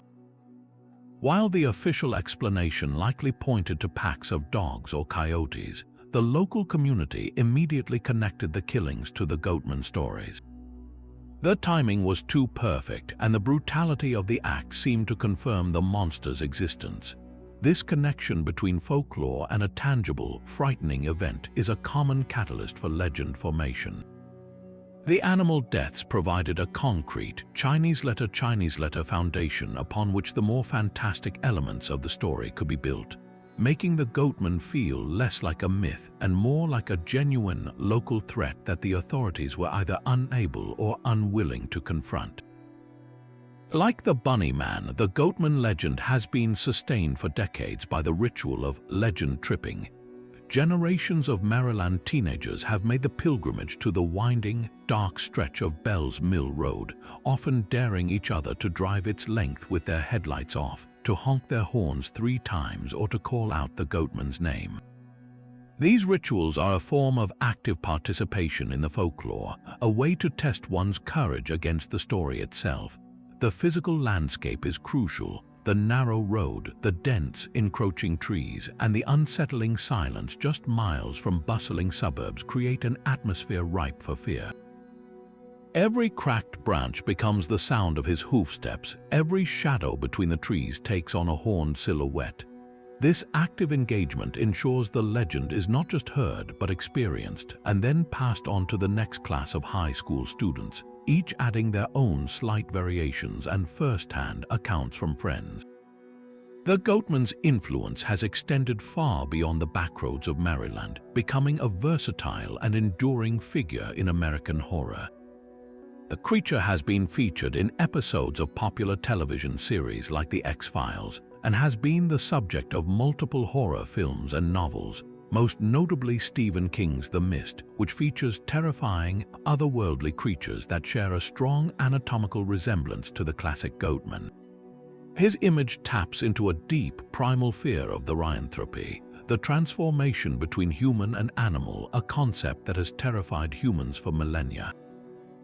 The goatman represents the beast within, the loss of human reason and civility to raw, animalistic instinct. He is a monster that bridges the gap between the ancient forest and the modern parking lot, a reminder that the wilderness and the savage things that might dwell there is never as far away as we would like to believe. Leaving the aggressive, axe-wielding terror of the goatman behind, we travel across the country to the majestic, sun-drenched coast of California, where a very different kind of entity is said to dwell. Here, in the rugged, soaring peaks of the Santa Lucia Mountains, the threat is not a physical attack, but something far more subtle and psychologically unnerving: the silent, imposing presence of the Dark Watchers. For well over a century, hikers, ranchers, and travelers along the remote ridges of places like the Ventana Wilderness have reported a singularly eerie experience. At the edge of vision, often at dusk or just before dawn, they glimpse tall, dark, humanoid silhouettes standing motionless on distant hilltops or rocky outcroppings. These figures are never seen up close. They are always observing from afar, outlined against the sky, often described as wearing broad-brimmed hats and cloaks, and sometimes carrying what appear to be staffs or spears. They do not approach, they do not speak, and they vanish the moment a witness tries to focus on them directly, leaving behind only a profound and unsettling feeling of being studied by something ancient and utterly alien to the landscape. This legend is unique because its roots stretch back long before European settlers arrived, deep into the mythology of the region's indigenous people, the Chumash.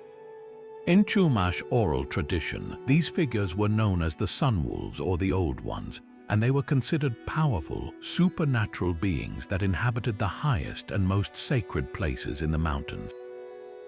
They were not necessarily malevolent, but they were to be respected and feared, spirits of the land that watched over the wilderness and the people within it. The Chumash understood them as a fundamental part of the natural world, a manifestation of the mountain's own consciousness. This indigenous foundation provides the Dark Watchers with a profound cultural and spiritual weight that many other modern cryptids lack. They are not a recent invention or a product of a single strange incident, but rather a piece of living folklore that has been passed down for countless generations, their story woven into the very bedrock of the Santa Lucias.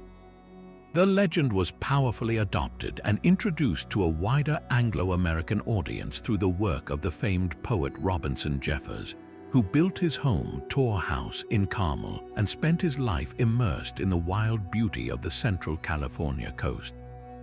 Jeffers was deeply fascinated by the concept of inhumanism, the idea that humanity is not the center of the universe but merely a small part of a vast, ancient, and often indifferent natural world. For him, the Dark Watchers were the perfect poetic embodiment of this philosophy. He wrote about them in his narrative poem, Such Counsels You Gave to Me, and they appear throughout his work as silent, timeless observers, representing the eternal, non-human gaze of nature itself. Through Jeffers's powerful and respected voice, what was once primarily a local Chumash belief and a sporadic traveler's tale was elevated into a legitimate subject of literary and philosophical inquiry, giving the Watchers a new kind of credibility and a permanent place in the cultural imagination of California. So what is actually happening when someone reports seeing one of these silent sentinels? The most compelling explanations lie at the fascinating intersection of human psychology and the unique physical environment of the Santa Lucia Mountains. One of the primary scientific explanations involves a well-documented perceptual phenomenon known as pareidolia. This is the brain's innate tendency to find familiar patterns, especially faces and human forms, in random or ambiguous stimuli. When hiking in a vast, open landscape filled with rock formations, twisted trees, and shifting shadows, our pattern-seeking brains can easily assemble these elements into the shape of a standing figure, especially in the low, raking light of sunrise or sunset when shadows are long and details are obscured. The brain, for a split second, completes the pattern it expects to see, creating a phantom observer where none exists. This is the same cognitive process that makes us see animals in clouds or a face in the texture of a rock wall, amplified by the anticipation and solitude of a wilderness experience. This leads directly to the second major factor, the profound psychological impact of solitude in a vast, imposing landscape. The Santa Lucia Mountains are not gentle hills. They are steep, rugged, and often starkly beautiful, creating a feeling of immense scale that can make a person feel incredibly small and isolated. This sensation can trigger a primal awareness of being in a place where humans are merely visitors. In such an environment, the mind can become hyper-vigilant, subconsciously scanning for potential threats or other signs of life. This heightened state of awareness, combined with the sensory deprivation of a quiet, wind-swept ridge, makes one incredibly susceptible to projecting their own internal anxieties onto the environment. The feeling of being watched becomes so powerful that the brain literally manufactures a watcher to justify the emotion. It's a feedback loop of fear and perception, where the eerie atmosphere of the mountains conjures the very entities that are said to cause it.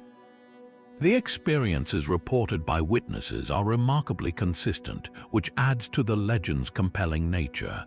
People almost universally describe a feeling of calmness mixed with dread, a sense that they are in the presence of something immensely old and powerful that is utterly indifferent to their existence. The watchers do not gesture or make any hostile moves. Their power comes entirely from their silent, unwavering observation.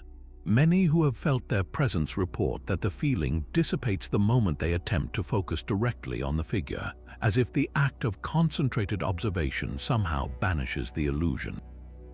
This fleeting quality is a hallmark of many perceptual phantoms, reinforcing the idea that they exist in the liminal space between what is actually there and what the mind constructs to fill the void.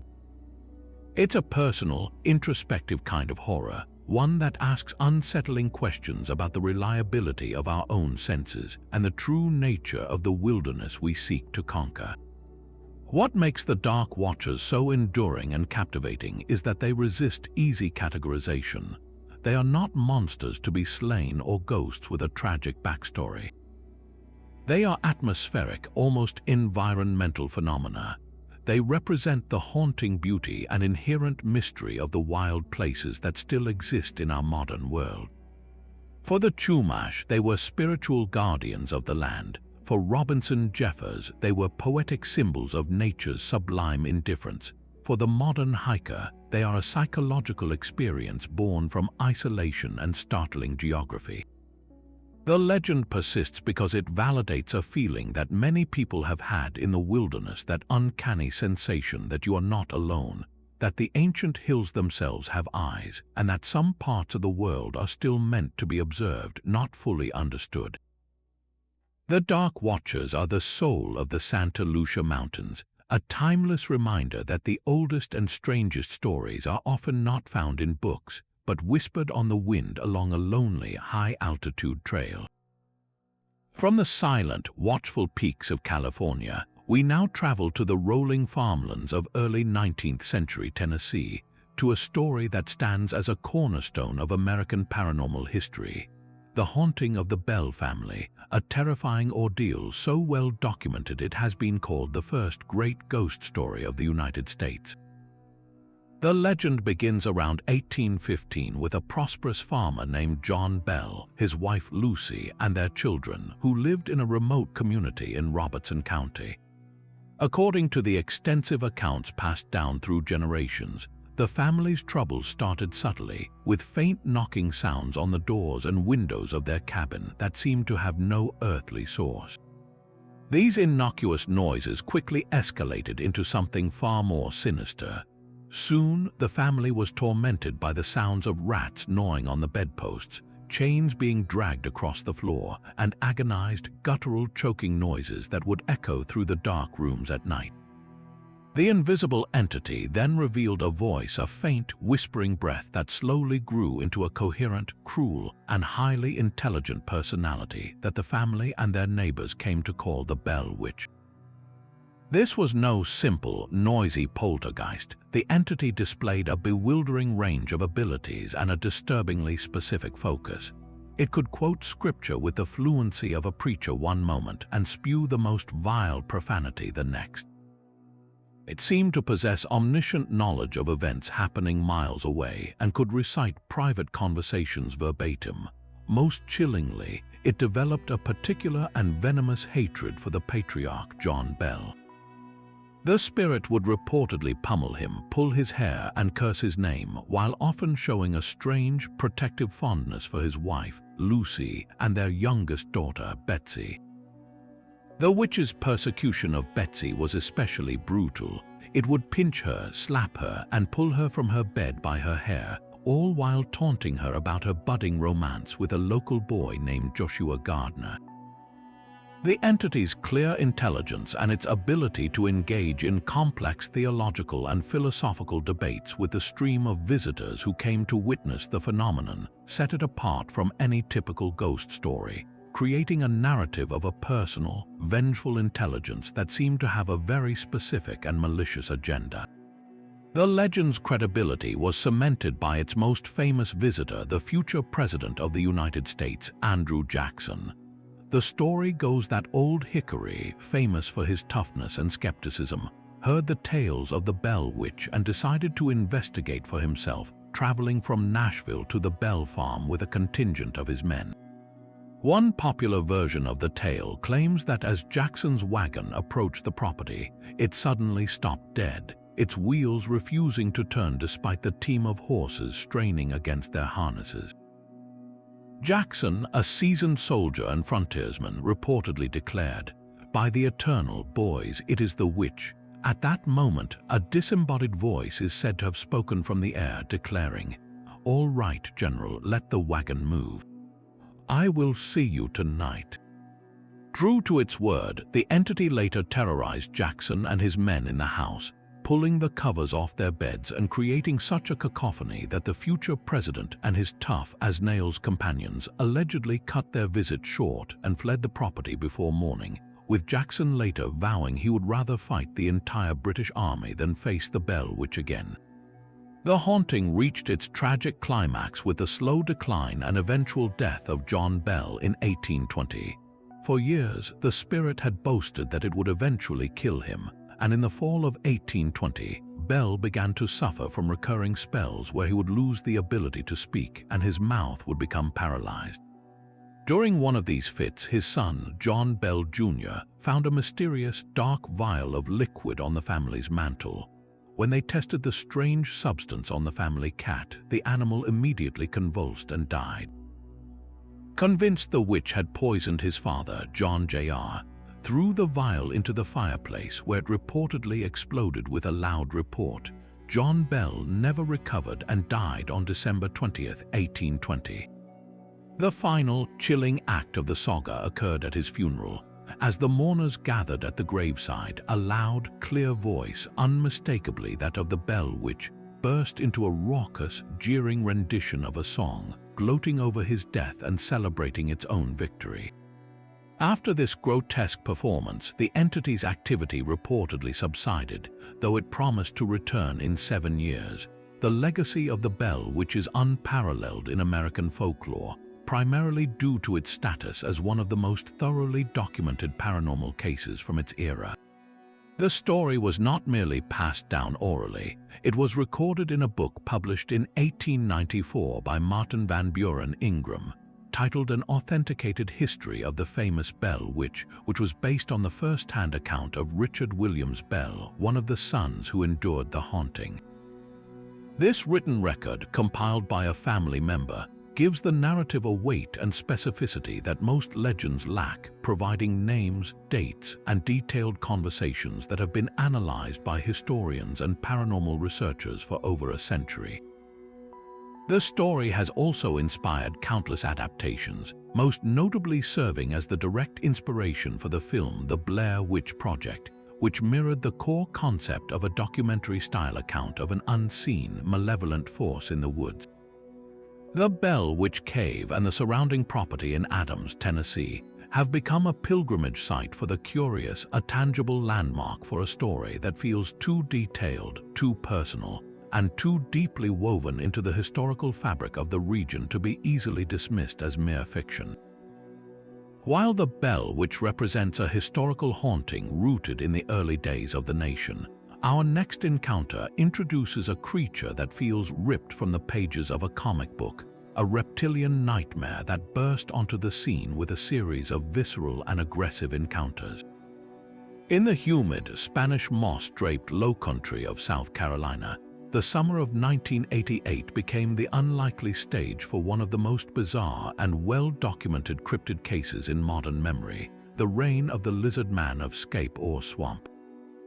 The saga began on a hot June night when a 17-year-old named Christopher Davis was driving home late after a long shift at a fast food restaurant. As he cruised along the lonely road bordering the swamp, he got a flat tire. He pulled over to change it, and as he finished, he heard a rustling in the dense undergrowth. Suddenly, a towering bipedal creature covered in green, scaly skin and standing over 7 feet tall, with glowing red eyes and long black claws, charged out of the darkness toward him. Davis, in a panic, managed to scramble into his car and lock the doors just as the creature lunged at his vehicle. In a later newspaper interview, he described the sheer terror of the moment as the lizard man leaped onto the roof of his car, gripping the edges and shaking the vehicle violently. As Davis sped away, he could hear the sickening sound of metal being torn. When he finally dared to stop and inspect the damage miles down the road, he saw the evidence: deep, parallel scratches gouged into the roof of his car, and most chillingly, his side view mirror had been completely ripped off. Davis's father, initially skeptical, was reportedly convinced upon seeing the damage, and they immediately reported the bizarre attack to the Lee County Sheriff's Department. This wasn't a distant, shadowy figure glimpsed in the woods. It was a direct physical assault that left behind tangible proof, setting the stage for a frenzy that would captivate the entire region. The story, once it hit the local press, was like a match tossed on dry tinder. The Sumter Item and other South Carolina newspapers splashed the incredible tale across their front pages, dubbing the creature the Lizard Man. Almost overnight, the quiet swamps of Lee County were transformed into a media circus and a hotspot for amateur monster hunters. Dozens of other residents soon came forward with their own stories.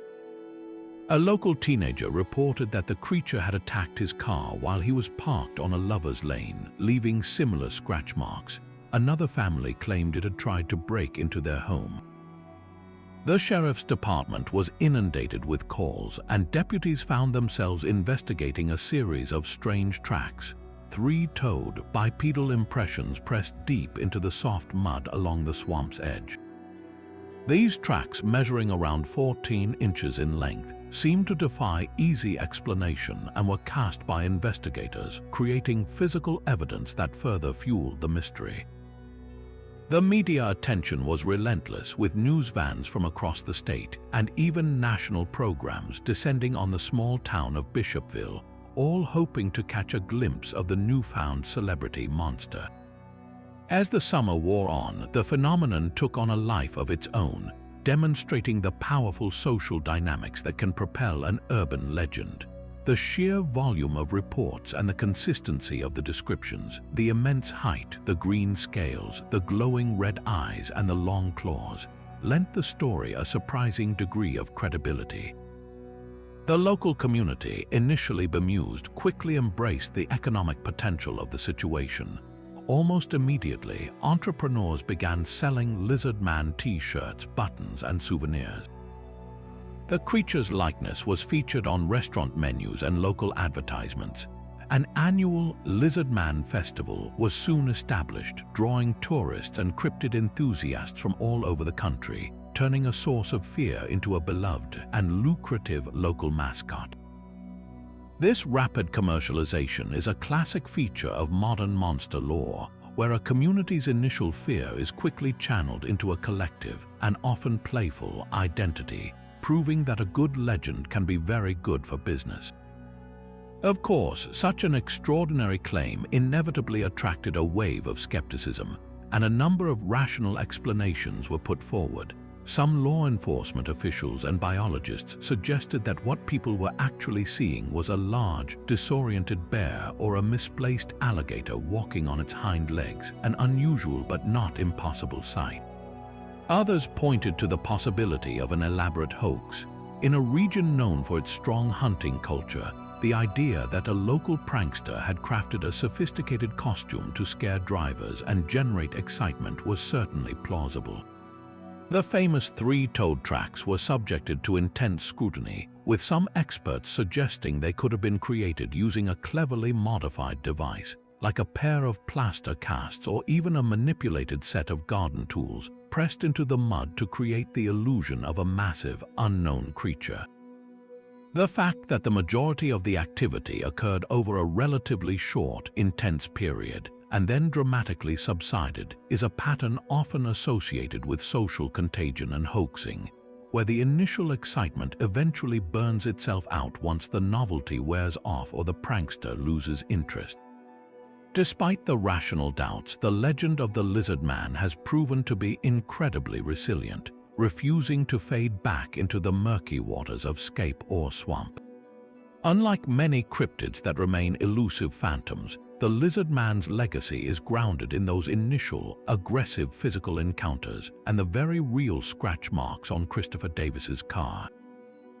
This tangible, physical evidence, however it was created, provides a lasting anchor for the story. Sightings have continued sporadically over the decades, with new reports emerging every few years, often during hot, dry summers, as if the creature is stirred by the specific atmospheric conditions of the South Carolina lowcountry. Each new alleged encounter, whether a blurry photograph or a second-hand account, injects fresh life into the myth, ensuring that the lizard man remains a vibrant part of the local cultural landscape, a permanent resident in the folklore of the American South. The enduring appeal of the lizard man lies in its potent combination of classic monster tropes and a very modern, media-savvy origin story. It is a creature that feels both ancient and contemporary, a reptilian throwback to a primal age that somehow found its way into the late 20th century. Its aggressive behavior, specifically its fixation on attacking automobiles, creates a uniquely modern form of terror, a confrontation between a primeval monster and the ultimate symbol of human technology and mobility. The lizard man isn't just hiding in the swamp, it is actively challenging our intrusion into its domain, using our own cars as its canvas for intimidation. This narrative resonates because it taps into a deep-seated anxiety about the wild, untamed spaces that still exist just beyond the edge of our paved and developed world, suggesting that nature can still fight back in the most shocking and unexpected ways, with green scales, red eyes, and claws sharp enough to tear through sheet metal. But while the lizard man emerged from the swamps of South Carolina in a flurry of genuine terror, our next creature hails from the northwoods of Wisconsin, born not from fear, but from the robust, competitive imagination of lumberjacks seeking to outtell one another around a campfire. This is the wonderfully bizarre and fearsome hodag, a creature whose legend is as much a product of pure, unadulterated hoax as it is of folklore. Descriptions of the beast are a fantastic chimera, a nightmare crafted from spare parts of the natural world. It was said to possess the head of a frog, featuring a wide, gaping mouth filled with razor-sharp teeth. Its face was fixed in the permanent, sinister grin of a giant elephant, complete with massive white tusks. Its back was ridged like that of a stegosaurus, with a line of sharp, curved spikes running from its neck to the tip of its long, powerful tail. Covered in green scales and boasting formidable claws, the hodag was described as the fiercest and most dreaded animal to ever roam the Wisconsin timberlands, a creature that fed exclusively on white bulldogs and could only be subdued by the most potent of explosives. The hodag's origin as a classic lumberjack tall tale is deeply rooted in the unique subculture of the late 19th century logging camps.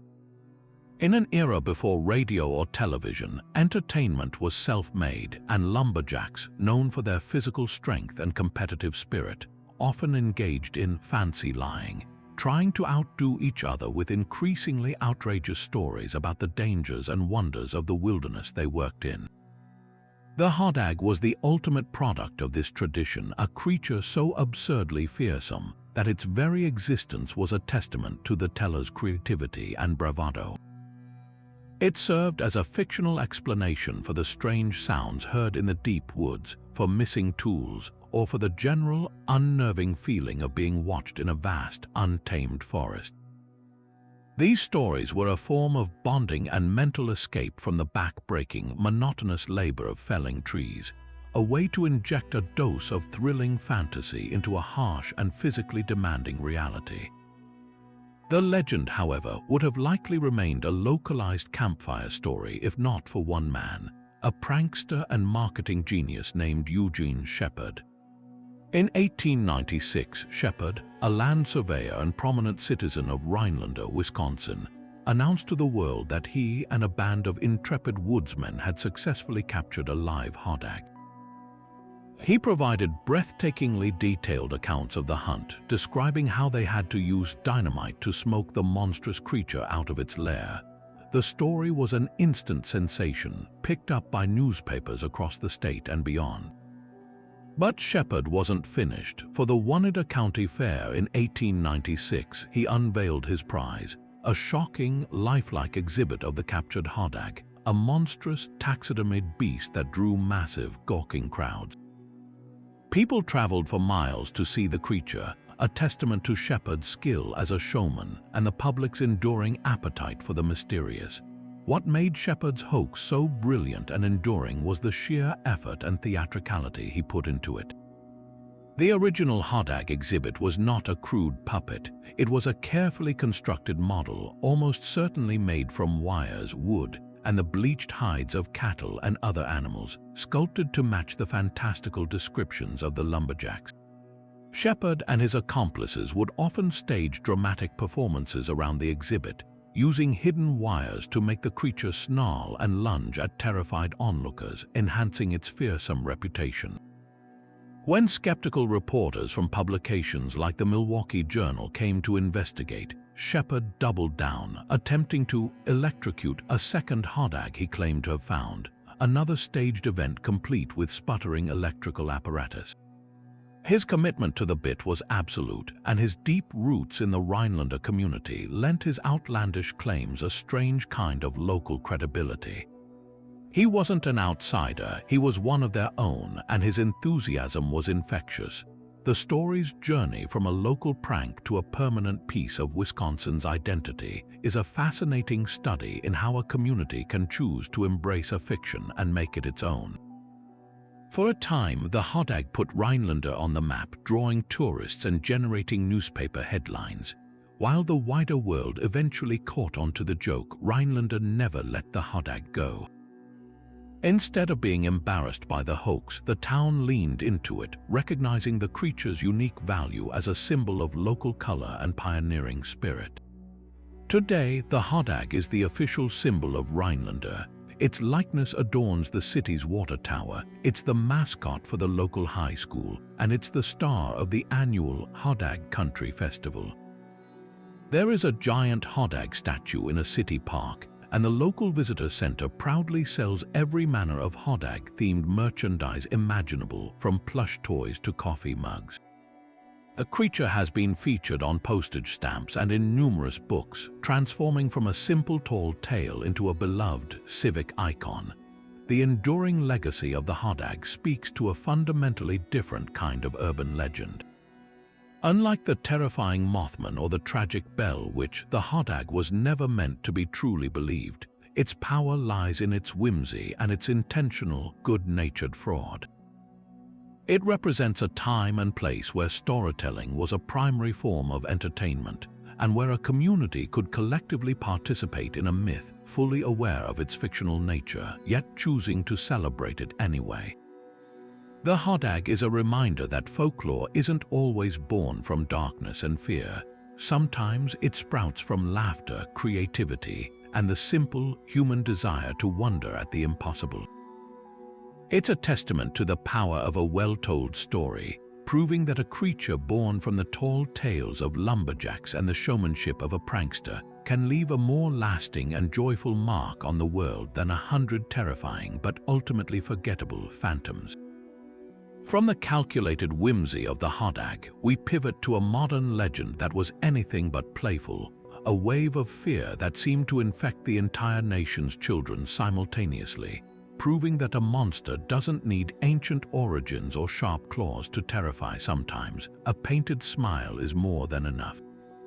In the spring and summer of 1981, a truly bizarre and unsettling phenomenon swept across the United States, beginning in the suburbs of Metro Boston and rippling outward with astonishing speed.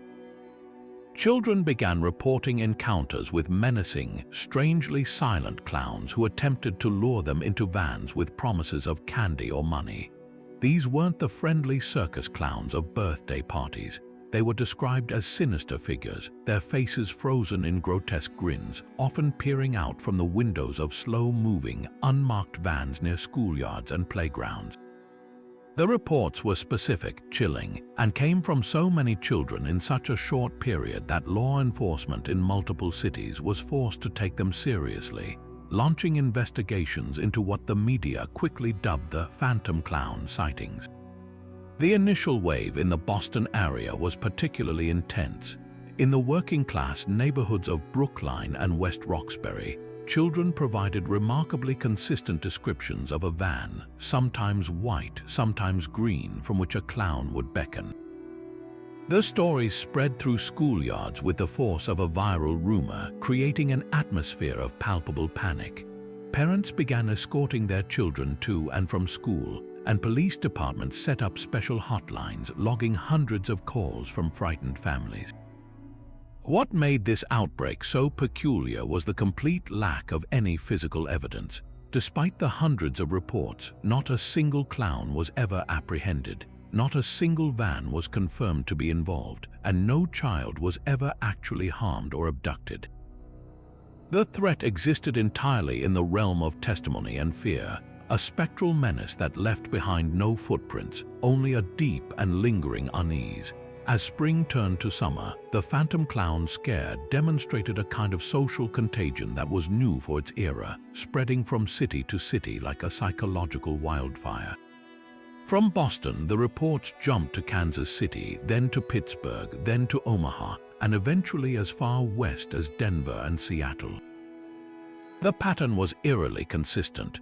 A few initial local news reports about clown sightings in one city would be picked up by the national news wires, and within days or weeks, children in a city hundreds of miles away would begin reporting nearly identical encounters. This rapid, nationwide dissemination was facilitated by the media landscape of the early 1980s, a time when three major television networks and local newspapers were the primary sources of information for most families. A story this sensational was guaranteed airtime, and each broadcast acted as a primer, planting the idea of the sinister clown in the minds of millions of children, who then became hyper-vigilant, interpreting any strange vehicle or unusual person near their school as a potential threat. Sociologists and folklorists who studied the phenomenon later identified it as a textbook case of mass hysteria, specifically what is known as a moral panic. This occurs when a society or culture becomes obsessed with the threat of a particular, often exaggerated, evil, which is seen as a symptom of a larger moral decay. The phantom clowns were the perfect vessel for the anxieties of the early 1980s. This was an era of rising public awareness about the very real and terrifying issue of child abductions, highlighted by tragic cases like that of 6-year-old Adam Walsh, which had occurred just months before the clown sightings began. Parents were newly and rightfully fearful of letting their children play unsupervised. The clown, with its inverted nature, a symbol of joy transformed into a figure of menace, became a folkloric embodiment of this fear. It represented the ultimate stranger danger, a predator who used the very iconography of childhood happiness as a weapon of deception. The role of the children themselves in propagating the legend is crucial to understanding its power. This was not a story passed down by adults. It was a narrative created and sustained by children's own peer networks.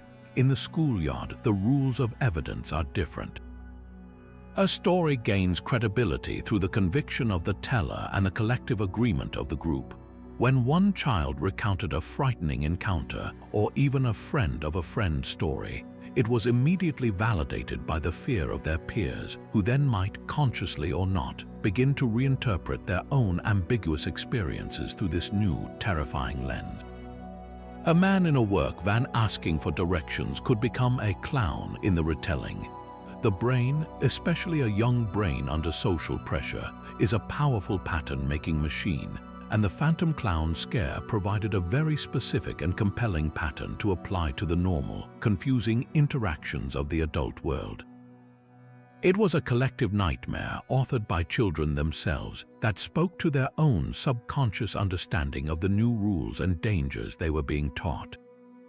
Looking back, the 1981 Phantom Clown Panic appears as an eerie and direct foreshadowing of the much larger, creepy clown phenomenon that would erupt 35 years later. In 2016, a similar wave of sightings and threats swept the globe, but with a terrifyingly modern twist.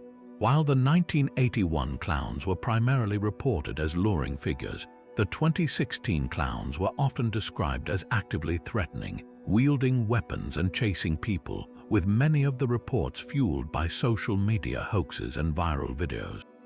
The fundamental difference was the medium of transmission. In 1981, the legend spread through newspapers and television, a relatively slow process that still allowed for some editorial gatekeeping. In 2016, it spread through platforms like Twitter, Facebook, and Instagram, where a single photoshopped image or a fabricated account could go viral in hours, bypassing any journalistic scrutiny and creating instant international panic. The 2016 episode demonstrated how the internet could act as a massive, global amplifier for our oldest fears, turning a regional legend into a worldwide hysterical event almost overnight. The legacy of the Phantom Clowns is a complex one, a testament to the enduring power of the clown as an archetype of unsettled identity. The clown's painted face is a mask, and behind any mask lies an unknowable intention. This inherent ambiguity is what makes the figure so fertile ground for fear.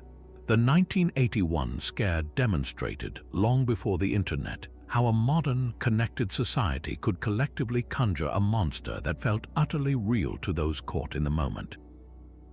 It showed that urban legends are not always about ghosts or monsters from the deep woods. They can be about the unsettling transformation of the familiar, the violation of a cultural promise that clowns are supposed to be funny. The Phantom Clowns left no physical evidence because they were never physical entities to begin with. They were, and remain, psychological ones, a chilling reminder that the most effective monsters are those we create together, from the raw materials of our own shared anxieties. But while the Phantom Clown scare was a social phenomenon that swept across the nation, our next legend is something far more subtle and insidious, a phenomenon that isn't seen but heard, and only by a select few. In the high desert air of Taos, New Mexico, a small but persistent percentage of residents have reported being tormented by a sound that has no visible source, a low, rumbling vibration they call the Taos hum. This isn't a loud, sudden noise, but a constant, droning bass frequency, often compared to a distant diesel engine idling just over the horizon. For those who can perceive it, known as hearers, the hum is a relentless presence, a sound that seems to penetrate the walls of their homes and even their very skulls, becoming most noticeable in the quiet of the night and making sleep nearly impossible. What begins as a curiosity can quickly spiral into a source of chronic fatigue, anxiety, and sheer desperation, as the search for silence becomes a fruitless, exhausting endeavor. The mystery of the Taos hum gained widespread attention in the early 1990s, prompting Congress to actually task a team of scientists from some of the nation's top research institutions to investigate. Their mission was to identify the source of the sound and hopefully provide relief to the afflicted residents. The investigators arrived with sophisticated audio equipment, expecting to easily pinpoint an industrial source or some other mechanical culprit.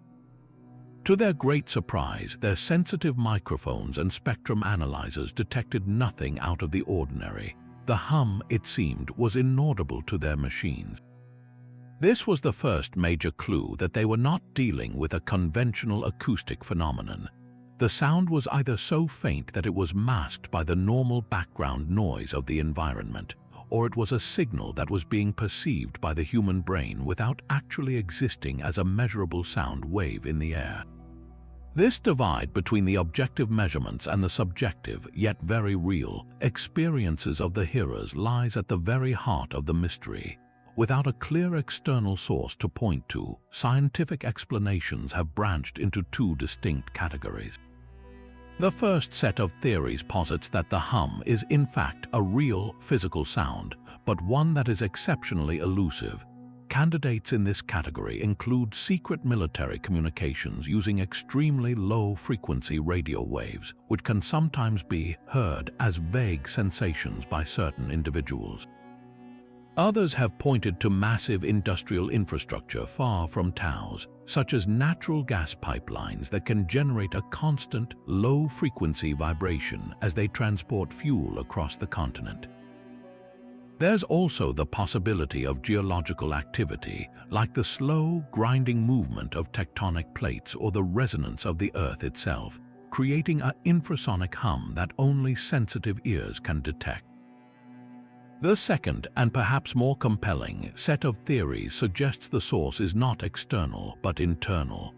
This explanation points to a condition known as idiopathic environmental intolerance, where the sufferer's distress is genuine, but the triggering stimulus is either unproven or does not affect the general population. In the case of the Tao's hum, this could manifest as a form of low-frequency tinnitus. While most people experience tinnitus as a high-pitched ringing, it is entirely possible for it to present as a low-frequency rumble. This internal sound could be triggered by prolonged exposure to loud noise, certain medications, or even minor damage to the delicate hair cells in the inner ear. The brain, desperate to make sense of this unexplained neural signal, interprets it as an external noise, creating the powerful illusion that the hum is coming from the outside world. This theory is bolstered by the fact that hearers often report the sound is more perceptible indoors, where ambient noise is lower, allowing their internal hum to become more prominent. The psychological and social toll on those who hear the hum cannot be overstated. Imagine a sound that no one else in your family can hear, a noise that your friends dismiss as imagination or madness. For many hearers, this is their daily reality. The constant invasive drone leads to sleep deprivation, which in turn fuels irritability, difficulty concentrating, and severe headaches. The inability to escape the sound, coupled with the skepticism from the outside world, creates a profound sense of isolation and helplessness. Some individuals have been driven to drastic measures, soundproofing their homes at great expense or even moving away from Taos entirely, only to discover, in some heartbreaking cases, that the hum has followed them to their new location. A powerful piece of anecdotal evidence that supports the theory of an internal physiological cause. What makes the Tao's hum so fascinating from a folkloric perspective is that it is not a singular monster, but a modern, scientific mystery that has taken on all the characteristics of a classic urban legend. It has a specific named location, a select group of chosen individuals who experience it, and a complete lack of verifiable proof, creating a perfect breeding ground for speculation and myth. The legend has also proven to be contagious in its own way, as similar persistent hums have been reported in dozens of other locations across the globe, from the Bristol hum in England to the Windsor hum in Canada. In each case, the pattern repeats. A small percentage of the population reports a low drone, official investigations are inconclusive, and theories spiral outward, encompassing everything from secret military projects to mass psychological events. The Tao's hum endures because it sits at the uncomfortable intersection of objective science and subjective experience, forcing us to question the very reliability of our own senses and reminding us that some of the most persistent mysteries are not things we can see or touch, but things we are forced to listen to alone in the quiet of the night. From the silent, internal torment of the Tao's hum, we cross the Atlantic to a mystery that left its mark not in the mind, but in the snow, a physical, tangible enigma that has baffled historians and cryptozoologists for over a century and a half. On the night of February 8, 1855, following a light snowfall, the residents of Devon, England, awoke to a scene of utter bewilderment. Overnight, a series of strange hoofprints had appeared, tracing a path through the snow across an astonishingly vast area. These were not the prints of an ordinary farm animal. They were cloven, resembling the hooves of a donkey or a devil, and they were laid out in a single, unwavering line, as if made by a creature walking perfectly on two legs. But the truly impossible aspect was the scope and route of these tracks. They stretched for over 100 miles from the estuary of the River Exe to the town of Totnes, crossing rooftops, scaling high walls, traversing frozen rivers, and even appearing to go straight through solid stone walls and under drain pipes as narrow as 4 inches in diameter. It was as if the creature responsible had passed through physical barriers without breaking its stride, creating a path that defied all logic and natural law. The immediate and enduring name given to this phenomenon was quite understandably the Devil's Footprints. In the superstitious atmosphere of Victorian England, the explanation seemed obvious to a frightened populace. The tracks were seen as the literal mark of Satan, a supernatural visitation that served as an omen or a divine warning. Newspaper accounts of the time captured the public's terror and fascination, with illustrations of the bizarre bipedal prints fueling the sensational story. The clergy preached sermons about it, and for weeks many people were afraid to leave their homes after dark, convinced that the devil himself had gone for a midnight stroll through the English countryside. While the footprints in Devon represent the most famous and well-documented case, similar incidents have been reported sporadically across Europe and, crucially, right here in the United States, proving that this particular brand of mystery is not confined to one country or one era. American versions of this strange phenomenon emerged, often with their own unique local flavor, yet sharing the same core of an inexplicable, single-file line of hoofprints. One notable outbreak occurred in and around the town of Cando, North Dakota, in the spring of 2008. Over several days, residents found a trail of mysterious, horseshoe-shaped prints cutting through their properties, traversing snowy fields, and weaving through backyards in a similarly straight, purposeful line. The Cando tracks covered several miles and, like their English predecessors, seemed to ignore obstacles. The local sheriff, intrigued and puzzled, actively investigated the tracks, even making plaster casts of them. The community was abuzz with theories, ranging from a simple prankster to something far more unusual, demonstrating that even in the 21st century, the appearance of such enigmatic marks could capture a town's imagination and spark a modern-day mystery. So, what could possibly create such a widespread and physically impossible trail? Over the decades, a host of theories have been proposed, ranging from the plausible to the utterly fantastical. One of the most popular natural explanations points to the weather itself. Some scientists have suggested that the prints were not made by an animal at all, but were a rare meteorological phenomenon known as a snow roller. This occurs when strong winds blow wet, sticky snow across a frozen crust, causing it to curl into cylindrical or donut-shaped formations. As these snowballs are rolled by the wind, they can leave behind a trail of circular or horseshoe-shaped impressions. A specific, localized wind pattern could theoretically create a long, meandering path of such marks, explaining the vast distance and the seemingly random route. However, skeptics of this theory point out that snow rollers are typically random and chaotic, not laid out in a precise, single-file line with a consistent bipedal gait pattern.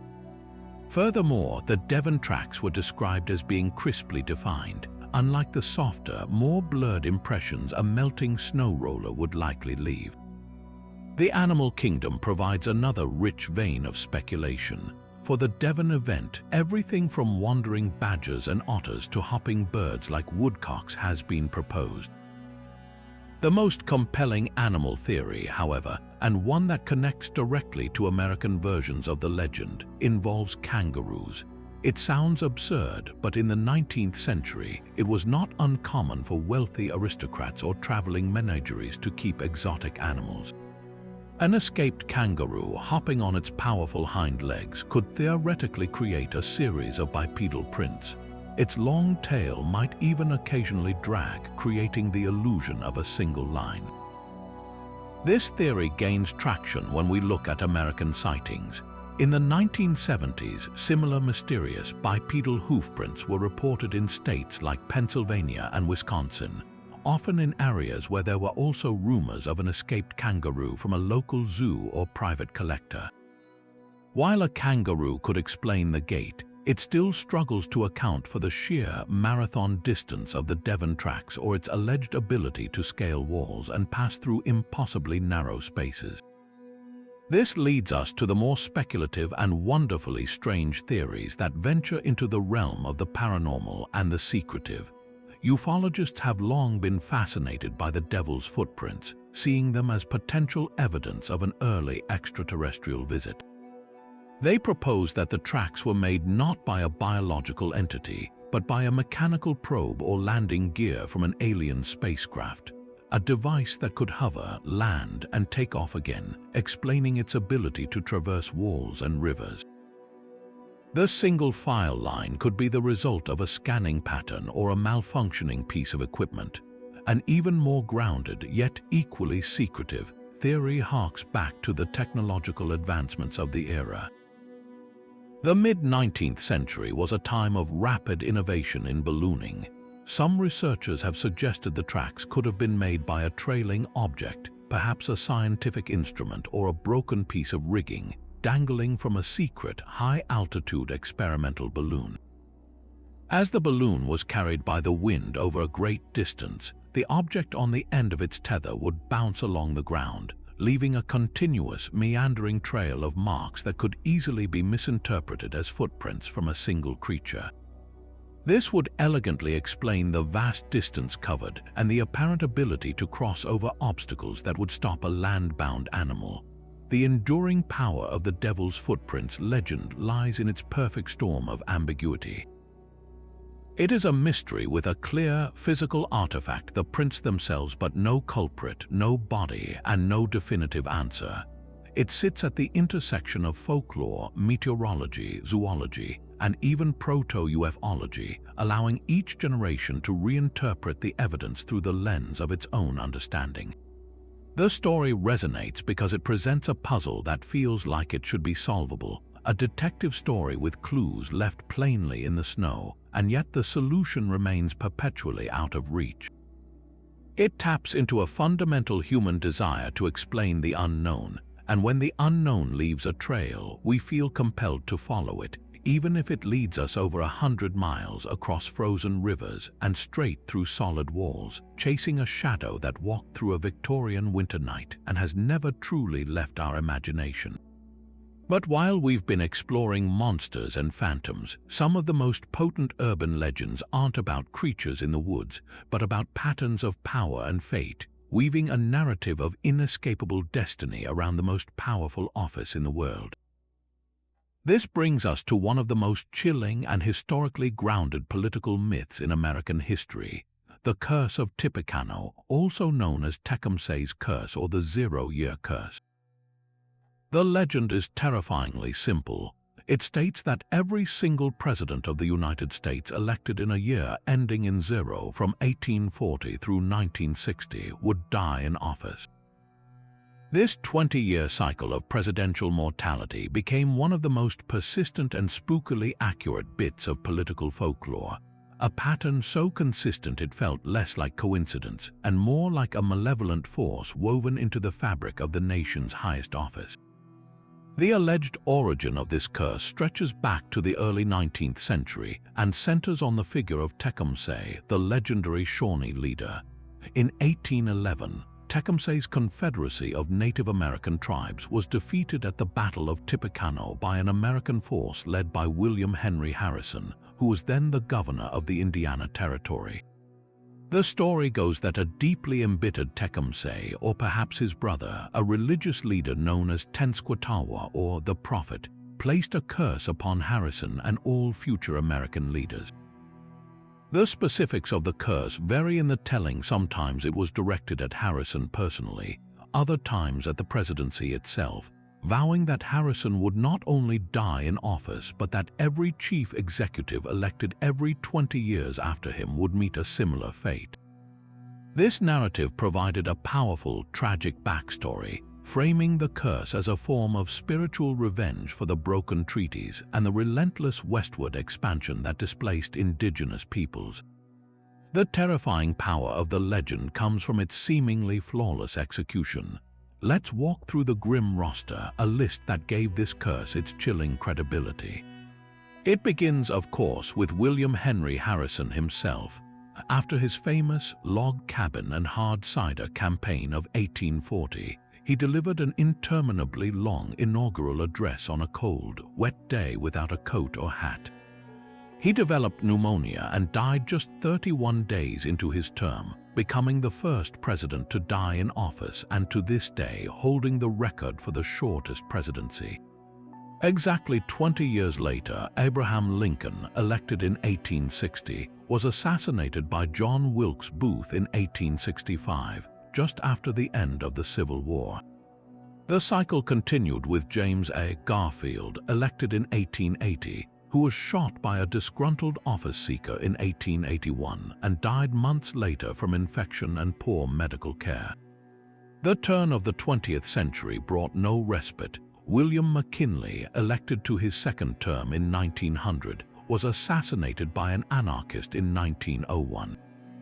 Next was Warren G. Harding, elected in 1920, who died in 1923 from what was officially deemed a heart attack, though rumors of poisoning or suicide swirled around his administration scandals. Then came Franklin D. Roosevelt, elected for an unprecedented third term in 1940, who succumbed to a cerebral hemorrhage in 1945, just months before the end of World War II. The final victim of the alleged curse was John F. Kennedy, the vibrant young president elected in 1960, who was tragically assassinated in Dallas, Texas in 1963. For over a century, the pattern held with an almost supernatural precision: 7 presidents elected at 20-year intervals, all dying while serving their country. Beyond these stark facts, the legend was further fueled by a series of eerie near misses and close calls that seemed to underscore the curse's power. Perhaps the most dramatic was the attempt on President-elect Franklin Roosevelt's life in 1933. Just weeks before his first inauguration, Giuseppe Zangara fired multiple shots at Roosevelt in Miami, Florida. Roosevelt was unharmed, but Chicago Mayor Anton Cermak, who was standing nearby, was fatally wounded. Had Roosevelt been killed, he would have been a 0-year president-elect who died before even taking office, a horrifying extension of the curse's reach. Ronald Reagan, whose role in breaking the curse we'll get to, also had a terrifyingly close brush with death when he was shot by John Hinckley Jr. in 1981, just months into his term. He survived, but the attempt felt like the curse making one last forceful effort to claim its due. The phenomenon became a staple of American political culture, a dark cloud that hovered over every 0-year election. Journalists and commentators would inevitably bring it up, and it was a topic of hushed conversation among the public. The legend was a classic example of pattern recognition and apophenia, the human tendency to find meaningful connections in random data. In a position as historically significant as the presidency, any pattern, no matter how statistically possible, feels significant. The curse provided a narrative framework to make sense of a series of national tragedies, offering an explanation that was more compelling than simple, brutal chance. It transformed a string of assassinations and illnesses from isolated incidents into chapters in a single, unfolding saga of fate and retribution. Then came 1980 and the election of Ronald Reagan. The aging former actor and governor seemed to some a likely candidate for the curse. He was the oldest man ever elected to the presidency at that time, and the pattern of 7 deaths was a heavy historical burden.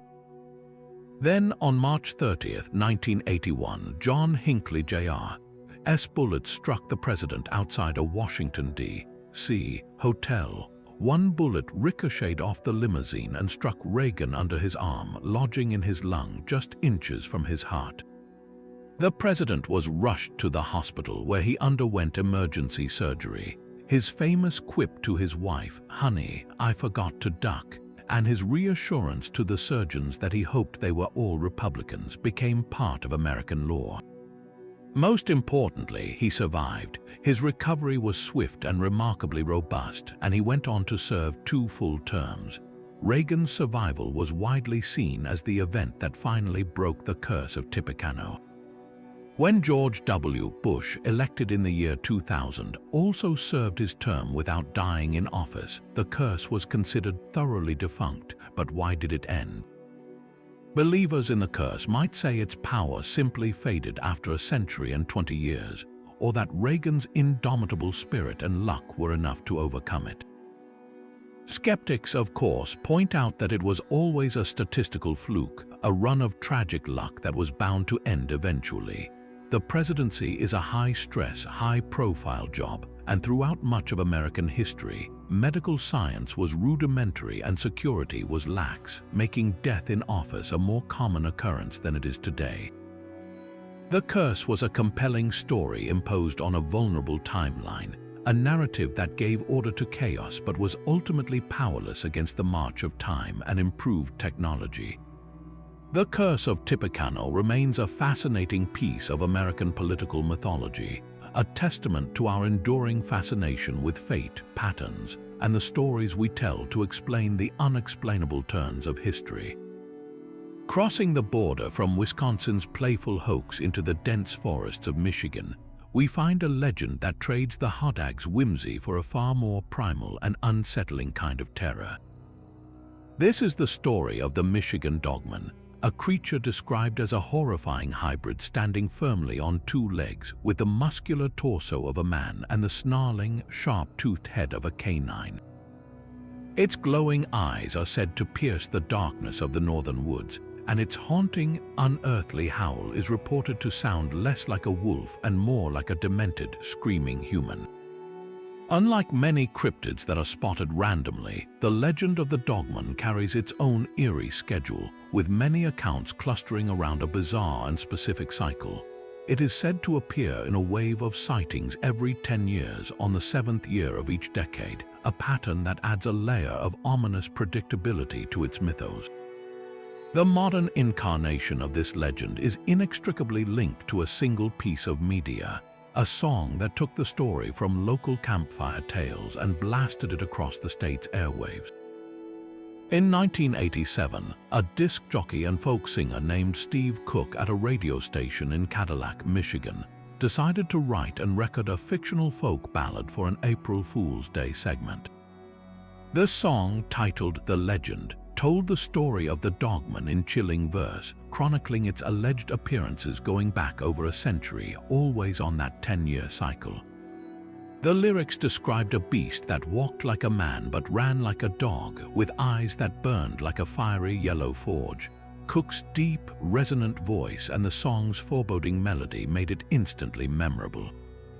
But the true explosion happened when listeners, mistaking the fictional ballad for a report on a real creature, flooded the station with calls swearing they had seen the very beast described in the song. Cook's creation had tapped into a deep well of existing folklore and first-hand accounts, giving the legend a name, a timeline, and a soundtrack, cementing the dogman in Michigan's cultural consciousness just as the 1987 cycle was supposedly beginning. Fueled by the song's popularity, the legend grew exponentially throughout the 80s, setting the stage for the next predicted wave of activity in 1997. This decade saw a surge in reported encounters, but one piece of evidence in particular promised to be the ultimate proof.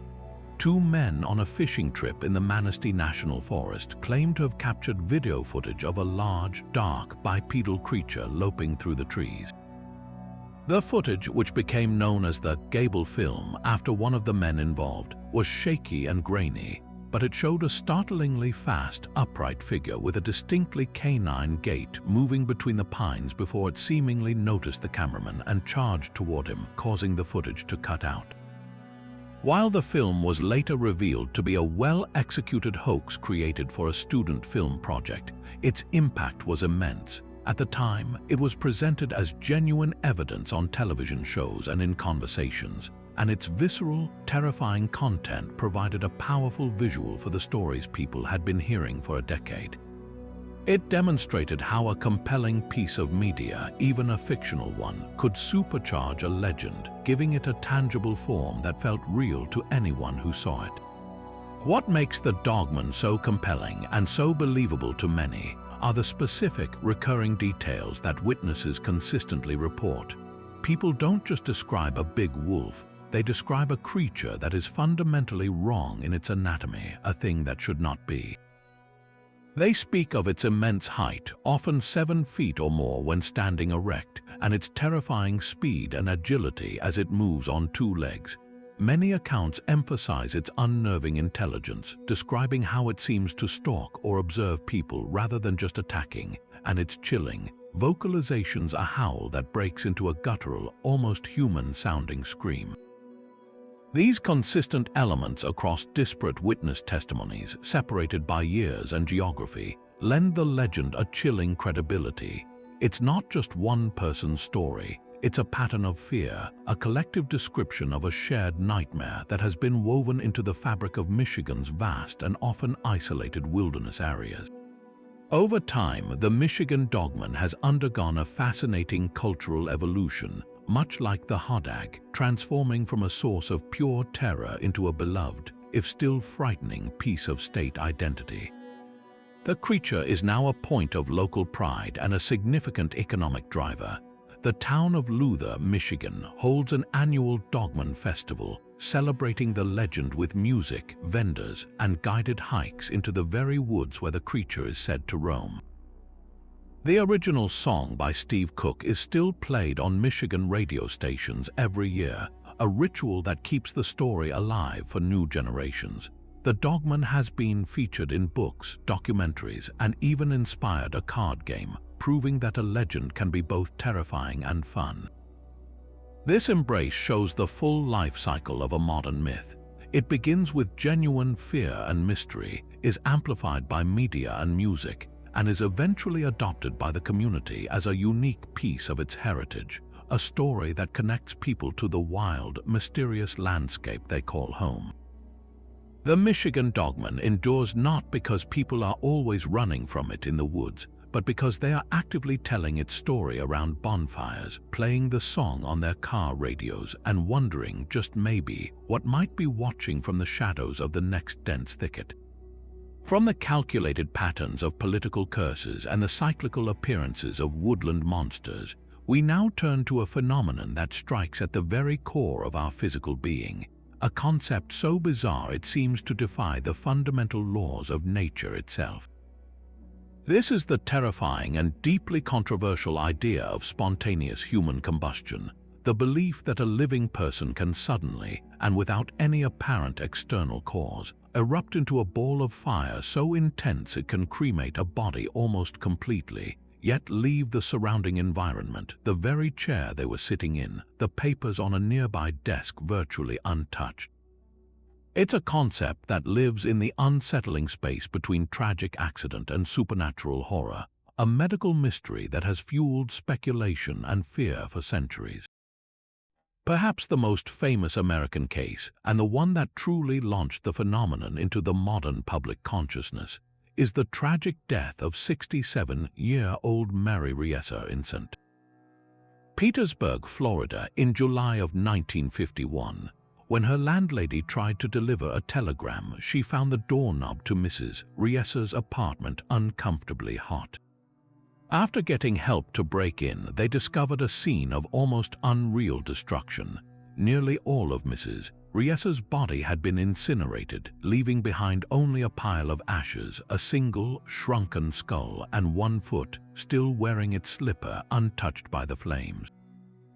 The chair she had been sitting in was largely destroyed, but incredibly, a nearby pile of newspapers and a combustible lampshade showed only slight heat damage. The intensity of the heat required to reduce a human body to such a state is immense. Conventional crematories required temperatures over 1,400 degrees Fahrenheit for hours to achieve similar results. Yet here was a scene that suggested a fire of incredible ferocity had been bizarrely self-contained, as if it had originated from within the woman's own body and consumed her, and only her, with unnatural focus. The Riesa case prompted a full investigation by the FBI and became a media sensation, with newspapers across the country speculating wildly about the possibility of spontaneous combustion. This was not an isolated incident in the annals of American strange deaths. Similar cases have been reported for decades, all sharing a common and deeply eerie set of characteristics.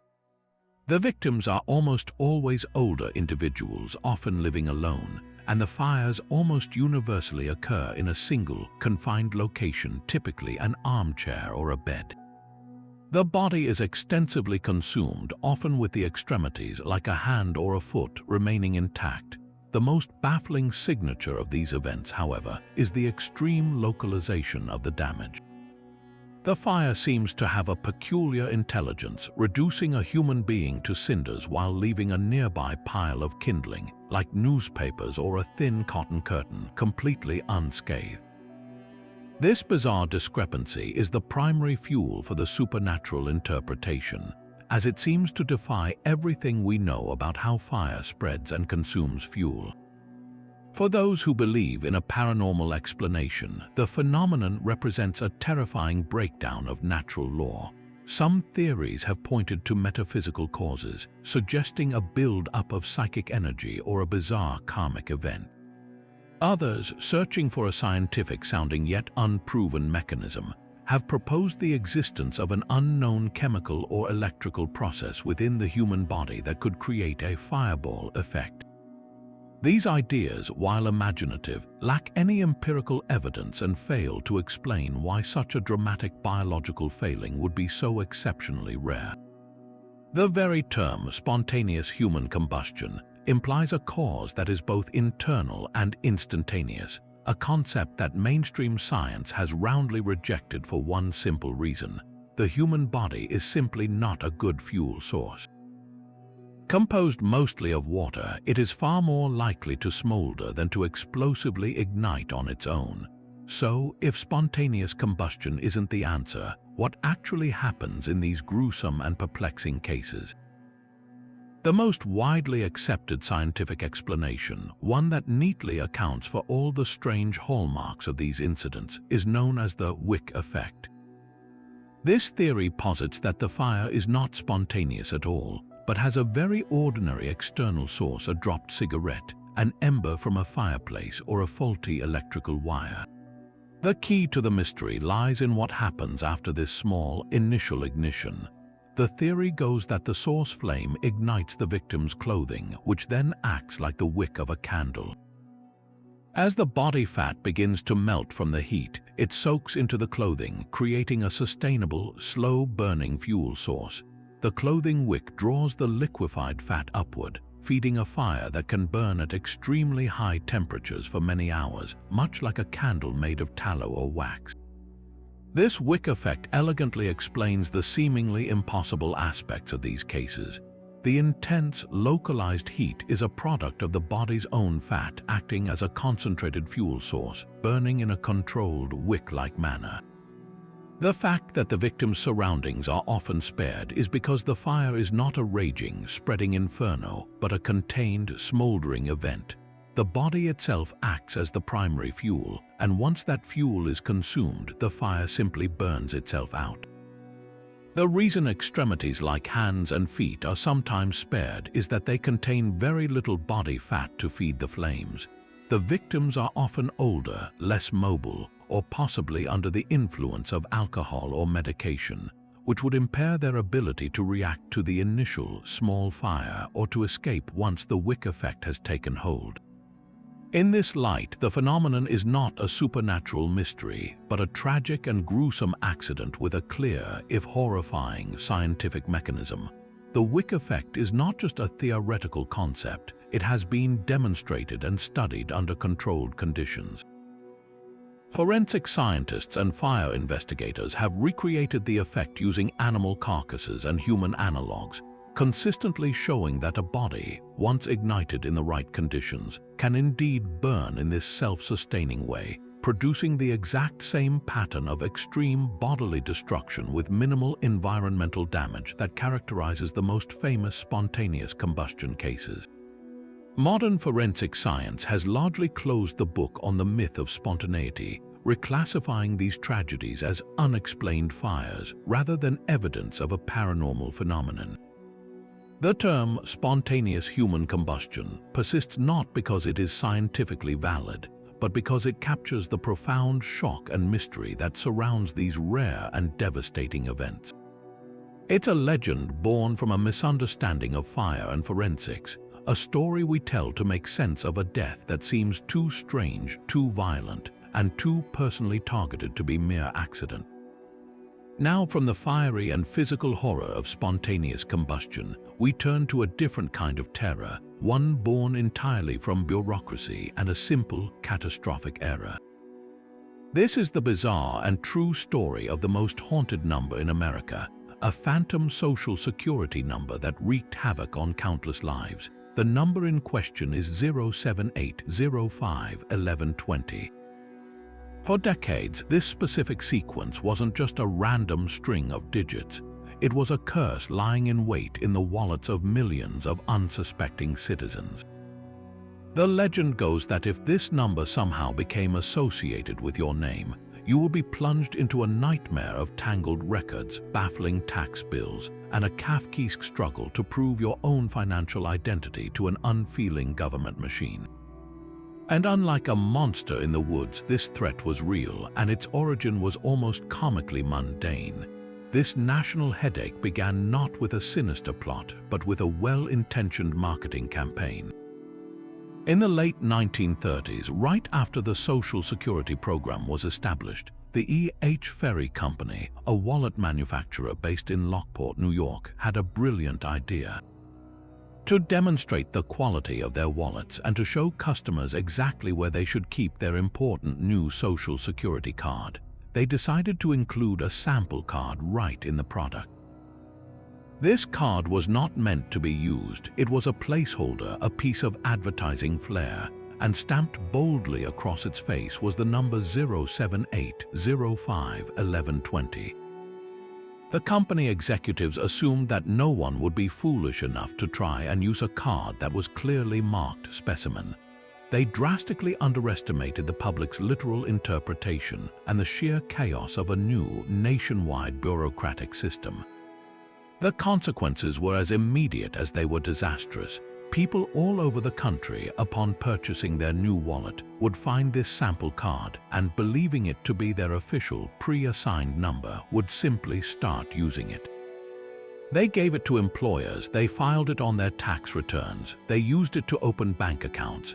Suddenly, the Social Security Administration's master file for that single number began to swell with thousands of earnings reports from people named John Smith, Mary Jones, and Robert Johnson from every state in the Union. The number became a black hole for financial data, sucking in the wages, tax contributions, and employment histories of countless individuals who all believed they were the one and only holder of that number.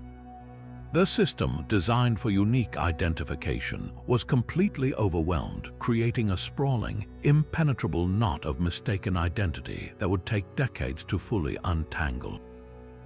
The real-world fallout for those caught in this web was immense and deeply frustrating.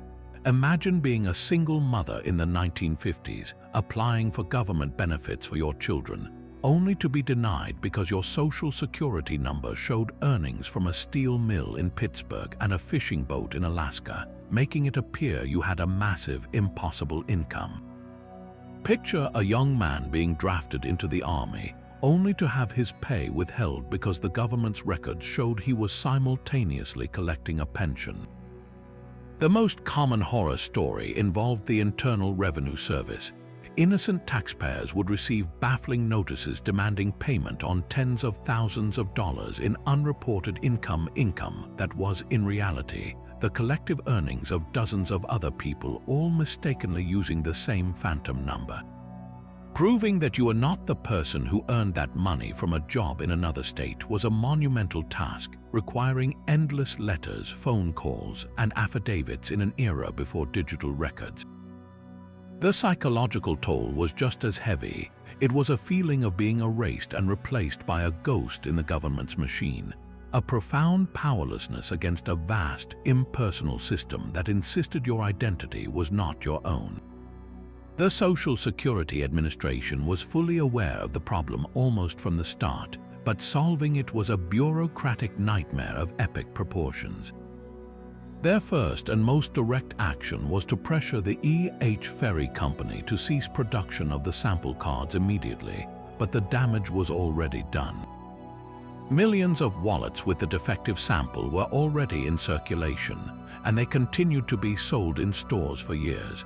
The SSA then embarked on a long and difficult public awareness campaign, trying to warn people through newspaper articles, radio announcements, and posted bulletins in government offices not to use the specimen number.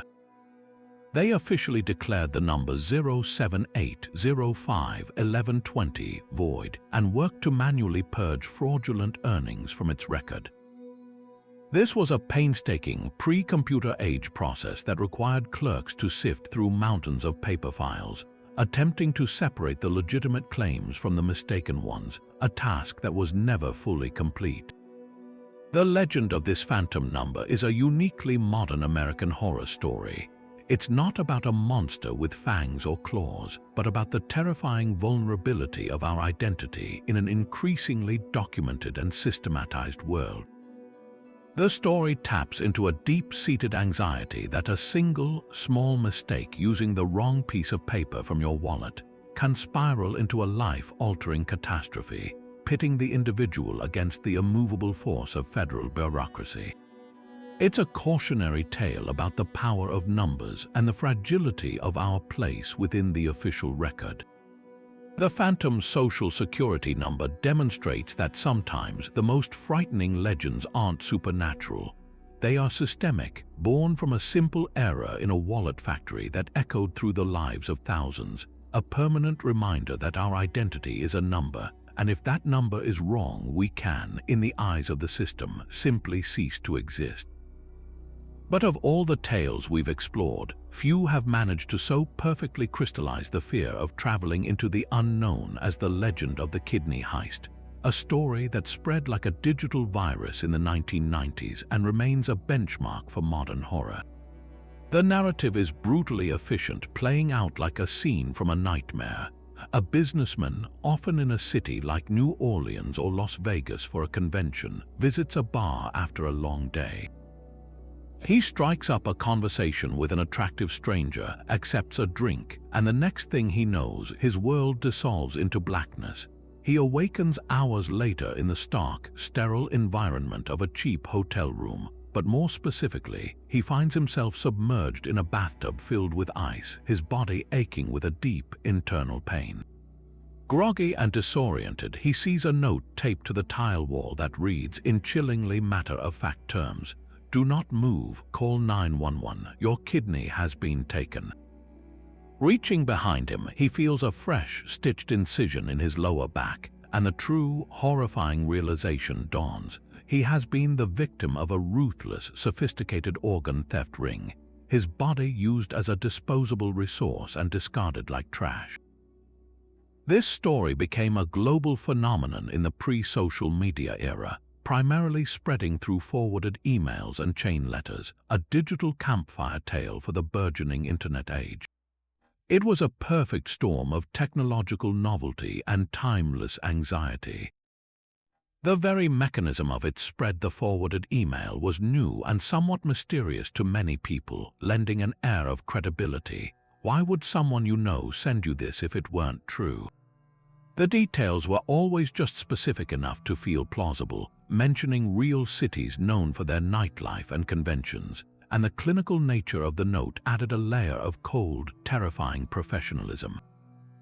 It tapped directly into the fears of a newly mobile professional class, people who were increasingly traveling for work and finding themselves in unfamiliar urban environments. The legend served as a stark, paranoid warning. Trust no one, for even a moment of relaxation in a public place could lead to you being drugged, violated, and left as a mere shell of your former self, all for the value of an organ on the shadowy global black market.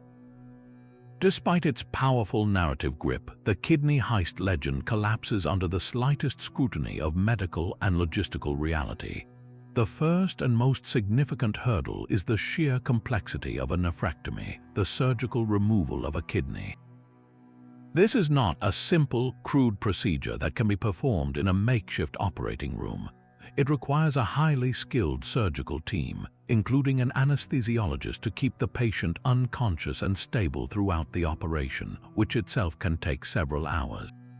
The surgeon must navigate a complex web of major blood vessels, carefully dissecting the renal artery and vein and clamping them without causing catastrophic, fatal bleeding.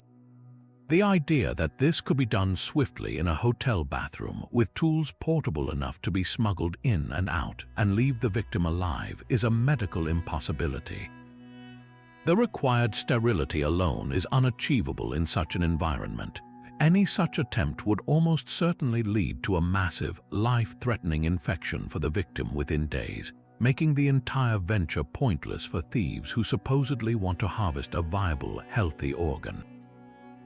Furthermore, the logistics of organ transplantation render the entire premise of a black market for stolen kidneys nonsensical. An organ is not a piece of jewelry that can be snatched and fenced. It is a delicate, living piece of tissue with an extremely limited shelf life. Once removed from a body, a kidney must be preserved in a special solution and transplanted into a recipient within a very narrow window, typically between 24 and 48 hours. This requires a perfectly matched recipient to be on immediate standby, a process that involves extensive and time-consuming blood and tissue typing to prevent the recipient's immune system from instantly rejecting the new organ. The notion that a criminal network could have a lined-up, perfectly matched recipient waiting in the wings for a random organ harvested from a stranger in a hotel room defies the entire science of immunology and transplant medicine. The organ allocation system is intensely regulated for a reason. Compatibility is everything, and you cannot simply snatch a kidney from one person and plug it into another. So why did this specific, impossible story resonate so powerfully and persist for so long? Its endurance is a testament to its function as a modern allegory for our deepest social anxieties.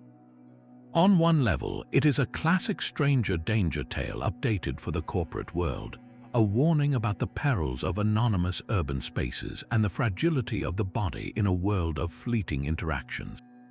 But on a more profound level, the kidney heist legend taps into a pervasive fear of commodification, the terrifying idea that in a globalized capitalist society, even the most intimate parts of our physical being can be reduced to their monetary value and stolen from us. It reflects a subconscious unease with the very real and ethically complex world of organ transplantation, where the high demand for life-saving organs far outstrips the legal supply, creating a desperate gray market. The legend simplifies this complex, unsettling reality into a visceral, personal story of violation, giving a face to the abstract fear that our bodies are no longer our own sovereign territory, but merely containers for valuable, harvestable parts. It's a folkloric response to a world where the lines between person and product feel increasingly and terrifyingly thin. After exploring legends born from human malice and medical fear, we come to a phenomenon that plays a far more clever trick, one that defies not our sense of safety, but our most fundamental understanding of the physical world. This is the mystifying experience of Gravity Hill, a type of optical illusion found in specific pockets across America where the laws of gravity seem to be temporarily suspended. Imagine yourself driving down a quiet, rural road, pulling your car to a stop at a designated spot and shifting the transmission into neutral. You release the brake and something impossible happens. Your car, seemingly of its own volition, begins to slowly and steadily roll uphill.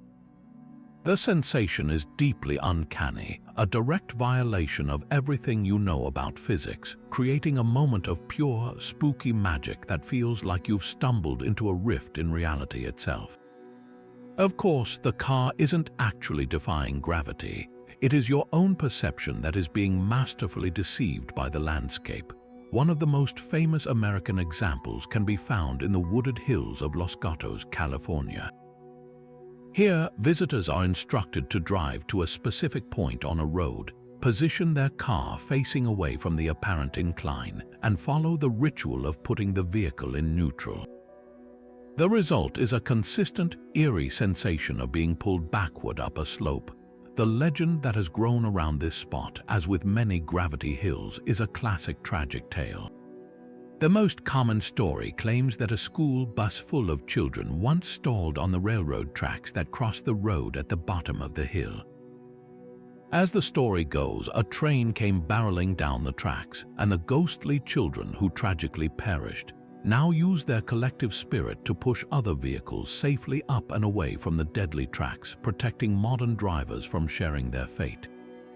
This poignant backstory provides a supernatural explanation for the unexplainable, transforming a simple illusion into a heartfelt act of spectral heroism.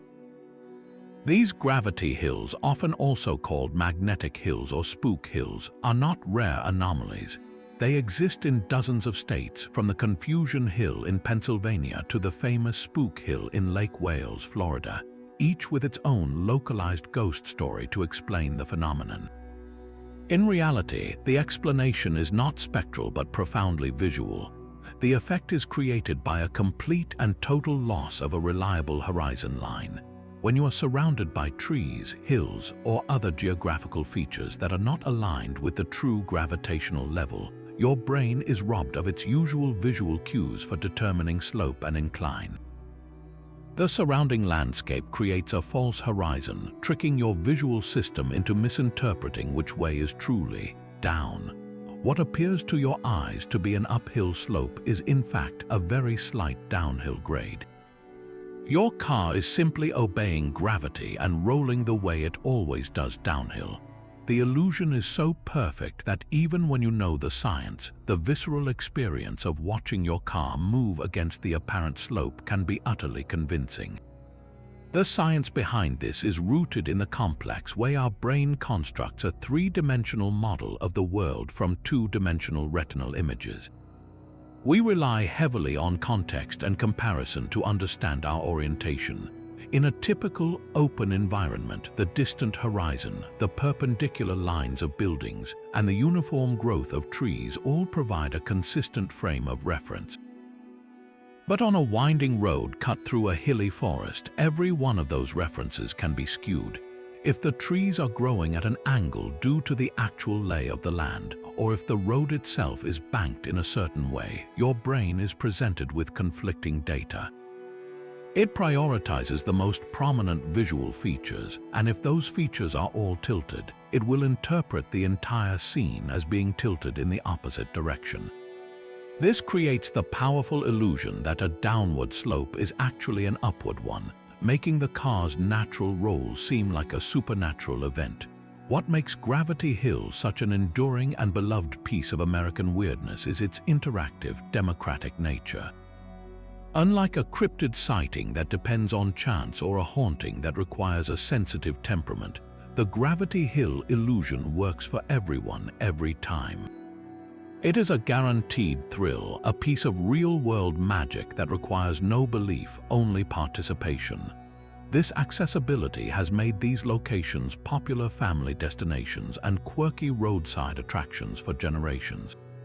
The phenomenon perfectly illustrates how our perception is not a perfect window to objective reality, but a carefully constructed interpretation that can be fooled by a clever arrangement of hills and trees. It's a humbling reminder that our senses can be deceived, and that sometimes the most compelling mysteries are not out there in the shadows, but are baked directly into the very landscape we travel every day. But while the phantom clowns represented a faceless, anonymous terror, our next legend gives a specific name and a tragic history to the entity in the mirror, transforming a simple childhood game into a story steeped in real-world urban trauma. This is the story of the Candyman, a figure whose journey from whispered ritual to blockbuster horror film represents one of the most sophisticated and socially charged evolutions of any American urban legend. The ritual itself is a direct cousin to the Bloody Mary game. A person, often a teenager, stands alone in a darkened bathroom, faces the mirror, and chants the name Candyman 5 times. The promised result is the appearance of a spectral figure, a tall, imposing man with a hook in place of his right hand, his coat swarming with bees, who then claims the summoner as his victim. But unlike the ambiguous spirit of Bloody Mary, the Candyman has a deeply detailed and heartbreaking origin, one that is inextricably linked to a very real and infamous place, the Cabrini Green housing projects in Chicago. The legend, as popularized by Clive Barker's 1985 short story, The Forbidden, and Bernard Rose's iconic 1992 film adaptation, tells the tale of a gifted and well-educated black artist named Daniel Robitaille. Living in the late 19th century, Robitaille was the son of a slave who had built a successful business manufacturing shoes. He was hired to paint a portrait of a wealthy white man's daughter, and the two fell deeply and secretly in love. When the girl became pregnant, her father was enraged. A lynch mob was assembled who sawed off the artist's painting hand with a rusty blade, smeared him with honey stolen from apiaries, and unleashed a swarm of bees that stung him to death. His body was then burned on a pyre, and his ashes were scattered across the land that would one day become the Cabrini Goman housing development, a fictionalized version of the real Cabrini Green. This brutal backstory of racial violence, forbidden love, and horrific murder transformed the Candyman from a simple monster into a vengeful, tragic spirit, a ghost born from America's original sin. The choice to anchor this supernatural tale in Cabrini Green was not arbitrary. It was a deliberate and brilliant narrative decision that gave the legend a powerful and unsettling relevance. By the late 1980s and early 90s, Cabrini Green had become a national symbol of urban decay, poverty, and systemic neglect. It was a place that many Americans on the outside saw only through a lens of fear and sensationalized news reports about crime and gang violence. The film's genius was to take this existing, real-world anxiety and fuse it with a classic ghost story, suggesting that the very land itself was haunted not just by the ghost of Daniel Robitaille, but by the ongoing social and racial injustices that festered there. The Candyman becomes the supernatural embodiment of the area's tragic history, a dark guardian whose presence is a direct consequence of the violence inflicted upon him and the continued suffering of the community built over his grave. This fusion of real-world setting and supernatural horror allowed the story to explore profound themes of class and racial anxiety in a way that was both accessible and deeply disturbing. The film's protagonist, a white graduate student named Helen Lyle, ventures into Cabrini Green from her privileged academic world to investigate the legend. Her journey highlights the vast cultural and economic chasm between her life and the lives of the project's residents. The fear she experiences is not just of the hook-handed ghost, but of the alien and misrepresented urban environment itself. The Candyman legend, as told by the residents, is portrayed as a form of folk knowledge, a coping mechanism, and a warning that is deeply understood within the community, but is initially dismissed as superstition by the outsider. The film brilliantly uses the monster to critique the very act of academic exploitation, as Helen is essentially mining the trauma of a marginalized community for her own thesis, only to become consumed by the very real darkness she set out to study. What truly cemented the Candyman's place in the modern legend cycle, however, was the film's masterful blurring of the line between fiction and reality for its audience. For many viewers, especially those far removed from places like Chicago, the movie's depiction of Cabrini Green was their primary exposure to it. The terrifying events on screen felt like a dark reflection of the real-life horrors they associated with such housing projects through news media. This created a powerful feedback loop. The fictional monster borrowed credibility from the very real fears surrounding his setting, and in turn, the legend of the Candyman began to seep back into the public consciousness as a story that felt more grounded and plausible because of its authentic, gritty backdrop. The film didn't just create a new scary story, it provided a mythological framework for understanding a complex social reality, giving a name and a face to the abstract fears that Middle America projected onto the urban poor. The performance by Tony Todd was instrumental in this alchemy. His portrayal of the Candyman was not a mindless slasher. He was charismatic, seductive, and intelligent, his voice a deep, hypnotic baroque that delivered philosophical monologues about his legacy and desire. He wasn't just a killer, he was a dark god of his domain, a spirit who craved belief and recognition as much as he craved vengeance. This complexity elevated him far above a typical movie monster. He was a symbol of how history and trauma can manifest as a relentless, haunting presence, a force that demands to be acknowledged and cannot be simply ignored or walled off. The iconic hook, a brutal replacement for the artist's hand that was taken from him, served as a constant, visceral reminder of the physical violence that created him, a weapon that was both a tool of murder and a tragic symbol of his lost talent and humanity. The cultural impact of the Candyman is a testament to the power of a legend that is willing to engage with difficult social subtext. It demonstrated that the most enduring and frightening horror stories are often those that are rooted in real human pain and societal conflict. While the ritual of saying his name 5 times in a mirror became a new sleepover dare, the story behind it carried a weight that Bloody Mary never could. It forced audiences to confront the idea that monsters aren't always supernatural. They can be born from our own collective history of bigotry and violence. The legend's setting in Cabrini Green, a place that has since been largely demolished, adds a final, melancholic layer. The physical landscape of the fear is gone, but the story remains, a permanent ghost in the American consciousness, ensuring that the tragic tale of Daniel Robitaille, the Candyman, continues to be whispered, a haunting reminder of the stories we tell about our cities, our history, and the ghosts those stories create. Now, we travel from the tragic, personal history of the Candyman to a place where the horror is environmental, a sprawling collection of legends that transformed an entire community into a ghost story.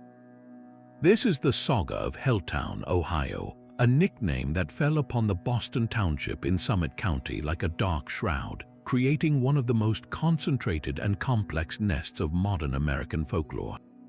The legends themselves are a chaotic grab bag of post-apocalyptic fears, painting the area as a government-quarantined zone, a place of mutant creatures spawned from chemical spills, and a landscape haunted by satanic rituals and a phantom church bus. To understand how a quiet, wooded region of Ohio earned such a diabolical reputation, we have to unravel a tangled knot of half-truths, genuine history, and pure, inventive fear. The single biggest catalyst for the Helltown mythos was a very real and perfectly mundane government action, the creation of the Cuyahoga Valley National Park. In the 1970s, the National Park Service began purchasing private properties within the designated park boundaries through eminent domain. This process involved buying out homeowners and, once they moved, boarding up and eventually demolishing the vacated houses. For those passing through the area, the sight was deeply unsettling.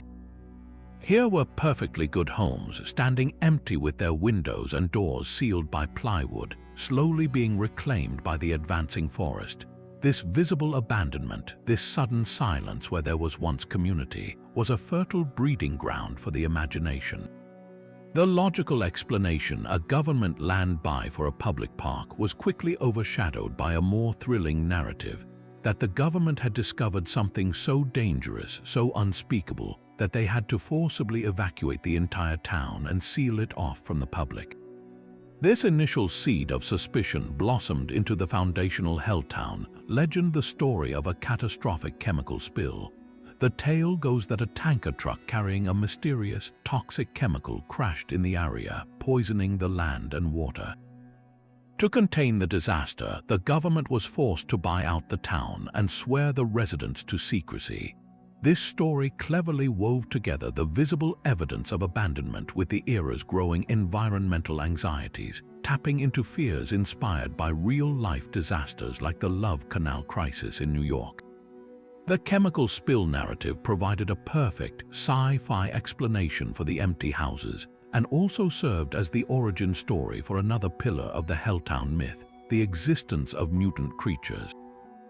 Legends soon spread of monstrous, deformed animals prowling the woods, giant snakes, insects of unusual size, and even a fabled python patrol that was supposedly tasked by the government with hunting down these escaped abominations. Another iconic landmark that became a central set piece in the Helltown drama was the so-called church bus or Stanford House. This was a large, white colonial-style house that, due to its elongated shape and multiple doors, bore a passing resemblance to a retired school bus. The legend attached to this building is a classic Satanic Panic-era tale. It was said that a church bus full of children had broken down in the area and that the children were brutally murdered by a satanic cult that used the house for its rituals. Their ghosts were now said to haunt the building, and their restless spirits were the reason the doors were always locked. In some versions, the cultists themselves still lurked in the woods, protecting their grisly sanctuary. This story, like so many from the 1980s, reflected a national paranoia about secretive cults and the perceived vulnerability of children, projecting those fears onto a lonely, imposing building whose true, mundane function was simply as a park residence. The geography of the area itself actively encouraged these stories. One road in particular, Stanford Road, dead-ended at a steep cliff overlooking the Cuyahoga River, forcing drivers to make a precarious three-point turn. This cul-de-sac, known locally as the end of the world, felt like a literal and metaphorical point of no return, a place where the civilized world just stopped. Adding to the eerie atmosphere was a section of another road, Everett Road, which was closed to traffic after it was damaged by a landslide. The site of a public roadway simply blocked off and left to crumble, being slowly swallowed by the forest, further reinforced the idea that this was a forbidden, quarantined place. These physical landmarks, the dead end, the closed road, the boarded-up houses, became the stage upon which generations of teenagers acted out the Helltown legends, their own nervous energy and imagination feeding the myth during late-night, legend-tripping excursions.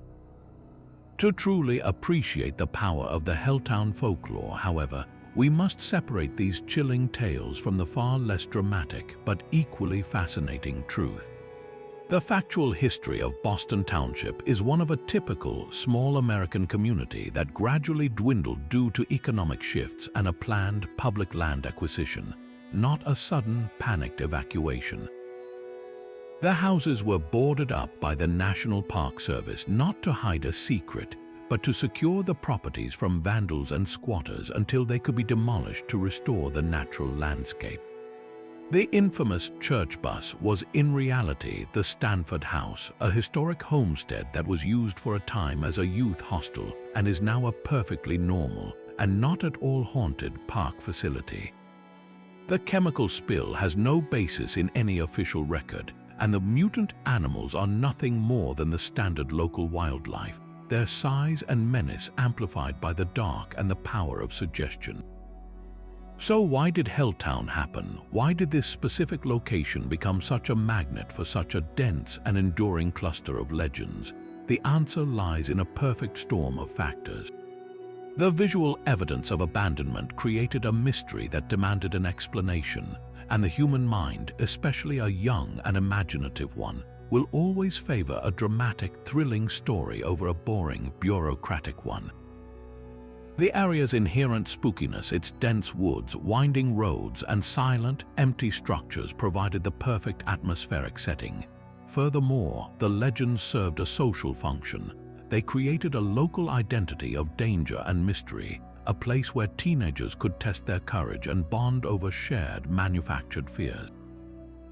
Helltown is a masterclass in how modern folklore is born. Take a kernel of truth, add a heavy dose of cultural anxiety, be it about the government, the environment, or satanic cults, place it in a suitably eerie location, and then let generations of storytellers do the rest until the fiction becomes more real and certainly more exciting than the fact.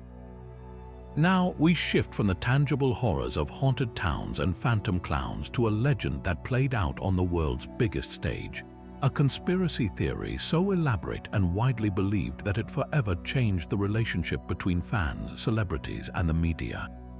This is the bizarre and enduring saga known as the "Paul is Dead" hoax, a phenomenon that swept across the globe in the fall of 1969, convincing millions of people that the beloved Paul McCartney of the Beatles had been tragically killed in a car crash and secretly replaced by a surgically altered double.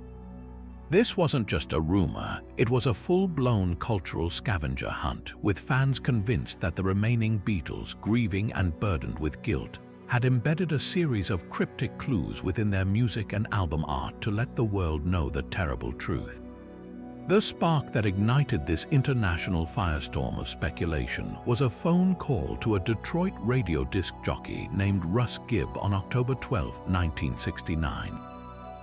A listener who identified himself as Tom claimed to have discovered a shocking secret hidden in the surreal sound collage at the end of the song "Strawberry Fields Forever" on the Magical Mystery Tour album.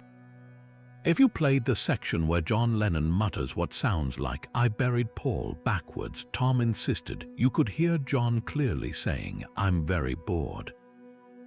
While this was the inciting incident, the most famous piece of auditory evidence came from the album that had just been released, Abbey Road.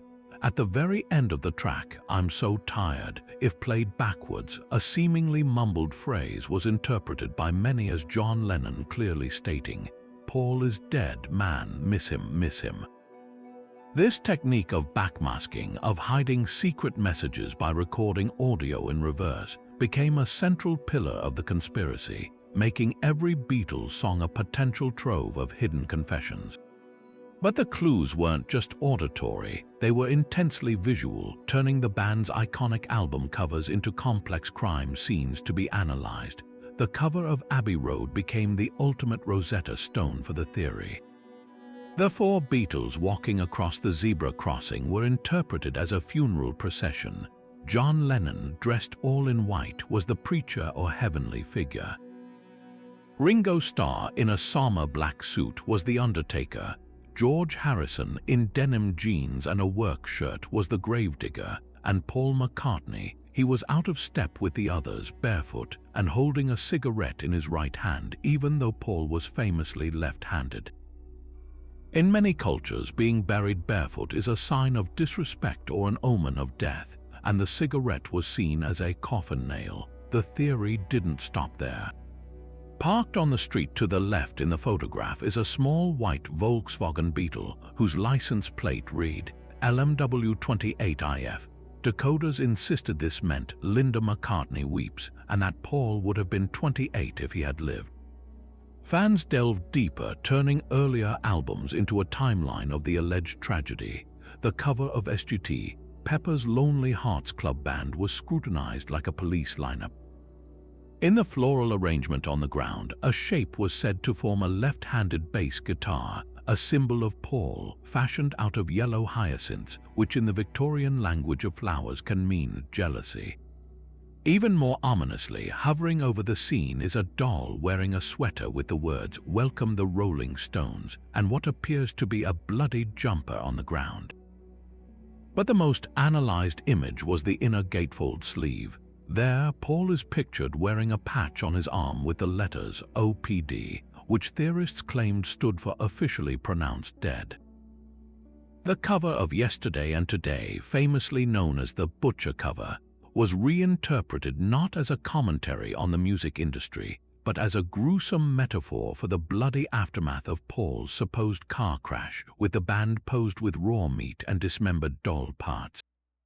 The narrative that emerged from these scattered clues was a tragic and convoluted tale.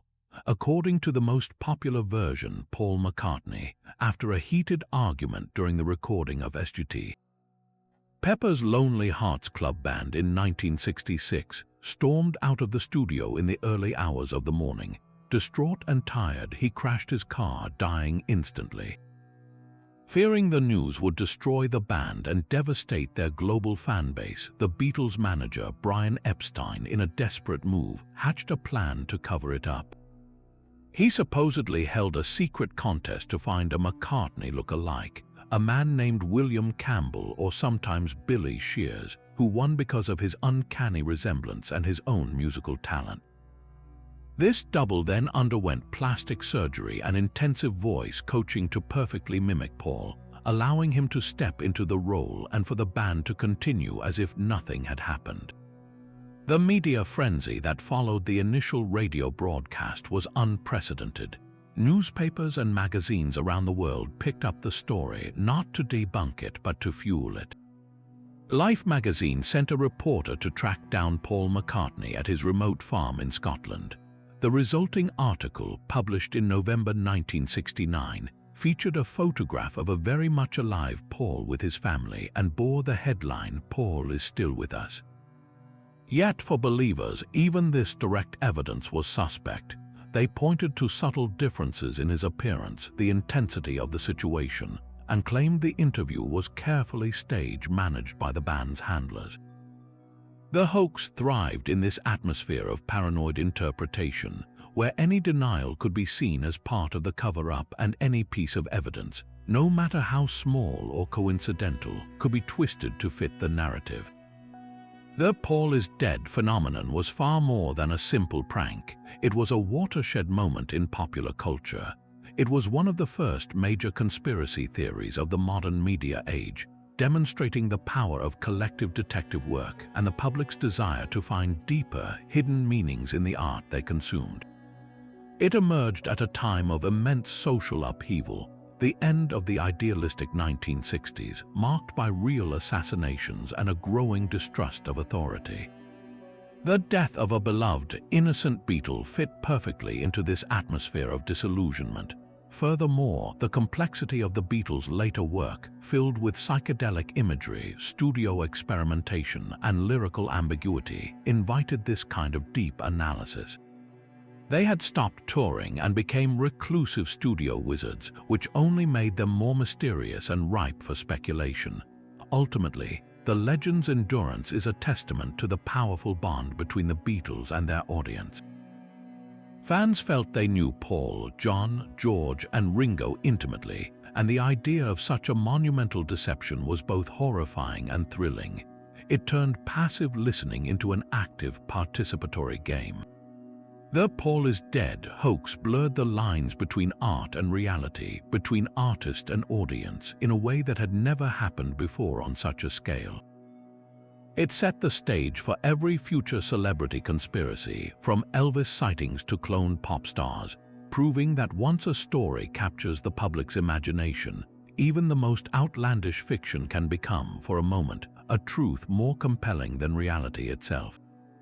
But of all the creatures we've encountered, from ancient forest spirits to tragic hitchhikers, none demonstrate the terrifying speed at which folklore can now be created and disseminated like the Slender Man. This is a monster born not in the misty woods or a colonial village, but in the stark, clean light of the internet, a specter consciously designed to tap into our most primal fears. The origin is precise and well documented. In 2009, a Photoshop contest on the website Something Awful challenged users to create paranormal images. A user named Eric Knudsen, under the alias Victor Surge, submitted 2 black and white doctored photos depicting groups of children from different eras, with a tall, unnerving figure lurking in the background. He was described as wearing a plain black suit, impossibly thin and elongated, with blank, featureless skin where a face should be, and possessing long, tentacle-like arms that could stretch and contort to snatch his prey. The accompanying fabricated captions, written in the tone of official archives, spoke of this slender man as a figure who stalked, traumatized, and eventually abducted children, leaving a trail of amnesia and madness in his wake. What happened next was a case study in collaborative digital myth-making. The initial image and concept were not merely shared, they were adopted and expanded upon by a sprawling online community. On forums like the Something Awful thread itself, and later on dedicated wikis and social media platforms like Reddit and Tumblr, thousands of users began to contribute to the Slender Man's lore. They wrote elaborate first-hand accounts of fictional encounters known as creepypasta, detailing his mind-altering presence and his attraction to forests and suburban settings. They created and shared new, digitally altered photos and videos, building a massive collective archive of evidence that gave the creature a veneer of historical credibility. This was not a story passed down from a single elder. It was a living, breathing narrative being written in real time by an entire generation, with each new post, sketch, and story adding another layer to the monster's legend, making him feel less like a fiction and more like a digital phantom leaking into the real world. The legend truly achieved critical mass and entered the mainstream with the viral success of the YouTube series Marble Hornets in 2009. This found footage series, presented as the recovered tapes of a film student being stalked by a malevolent entity he dubbed the Operator, was a masterclass in slow-burn psychological horror. It translated the Slender Man from a static image into a dynamic, stalking predator. The series popularized key aspects of his mythology, such as his ability to cause intense paranoia and memory loss in his victims, his distortion of electronic equipment, and the appearance of cryptic symbols. Marble Hornets proved that an internet-born creature could be as terrifying as any cinematic monster, and it inspired a wave of imitators and independent contributors, further cementing the Slender Man's status as the first great folkloric beast of the digital age. The power of the Slender Man mythos lies in its masterful synthesis of several classic archetypes. He is, at his core, the modern incarnation of the faceless man, or the tall man present in European folklore like the German Der Grossmann, or the Hat Man of contemporary sleep paralysis nightmares. His suit evokes the anonymous, threatening bureaucracy of figures from the Men in Black legends, while his preference for preying on children taps into the universal fear of the predator hiding just beyond the safe boundary of the playground. His amorphous, elongated form is a living embodiment of body horror, a thing that is fundamentally wrong in its proportions, and his tentacle-like arms represent a violation of personal space, a threat that can reach for you from an impossible distance. The genius of his design is that it feels both utterly alien and hauntingly familiar, a collection of our deepest anxieties about being watched, pursued, and helplessly taken, all wrapped in the unsettlingly ordinary package of a black suit.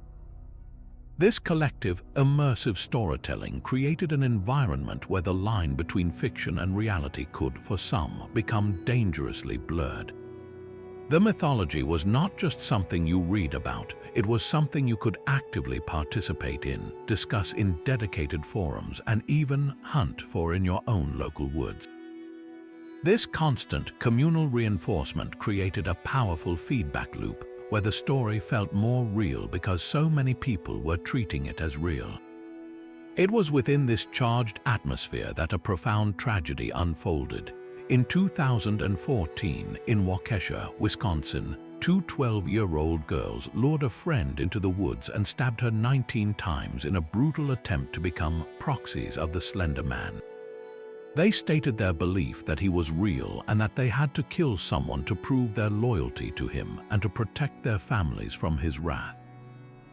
The victim miraculously survived, but the incident sent shockwaves through the nation. forcing a painful and urgent conversation about the power of online folklore, the nature of belief, and the vulnerability of young minds. The Waukesha stabbing forced the world to confront the dark potential of a legend born from the collaborative imagination of the internet. It raised difficult questions about moral responsibility, mental health, and the point at which a shared creative exercise can spill over into real-world violence. For the creators and participants in the Slender Man mythos, it was a horrifying and unintended consequence, a demonstration that the monsters we create in the digital realm can, under the worst circumstances, find a way to manifest in our physical one. The incident became an inextricable part of the Slender Man story, a grim footnote proving that the power of a narrative to captivate and terrify is not diminished by its modern, digital origins. If anything, the speed and reach of the internet can amplify that power to an unprecedented and sometimes devastating degree. Despite the tragedy, or perhaps because of the complex conversation it sparked, the Slender Man has secured a permanent place in the American Gothic landscape. He has transcended his creepypasta origins to appear in video games like the hugely influential Slender, the 8 pages which translated the core fear of being hunted into a visceral, interactive experience. He has been the subject of a major Hollywood film and remains a ubiquitous figure in online horror culture and costumed Halloween appearances. His endurance is a testament to a fundamental shift in how folklore is created. No longer does a myth require centuries of oral tradition to take root. In the hyper-connected 21st century, a compelling idea, a striking image, and a global network of storytellers can conjure a new national monster in a matter of years. The Slender Man stands as a stark, modern monument to our enduring need for monsters, and a chilling reminder that the forests where they dwell are no longer just made of trees, but of servers, screens, and the boundless, shadowy corners of the human imagination.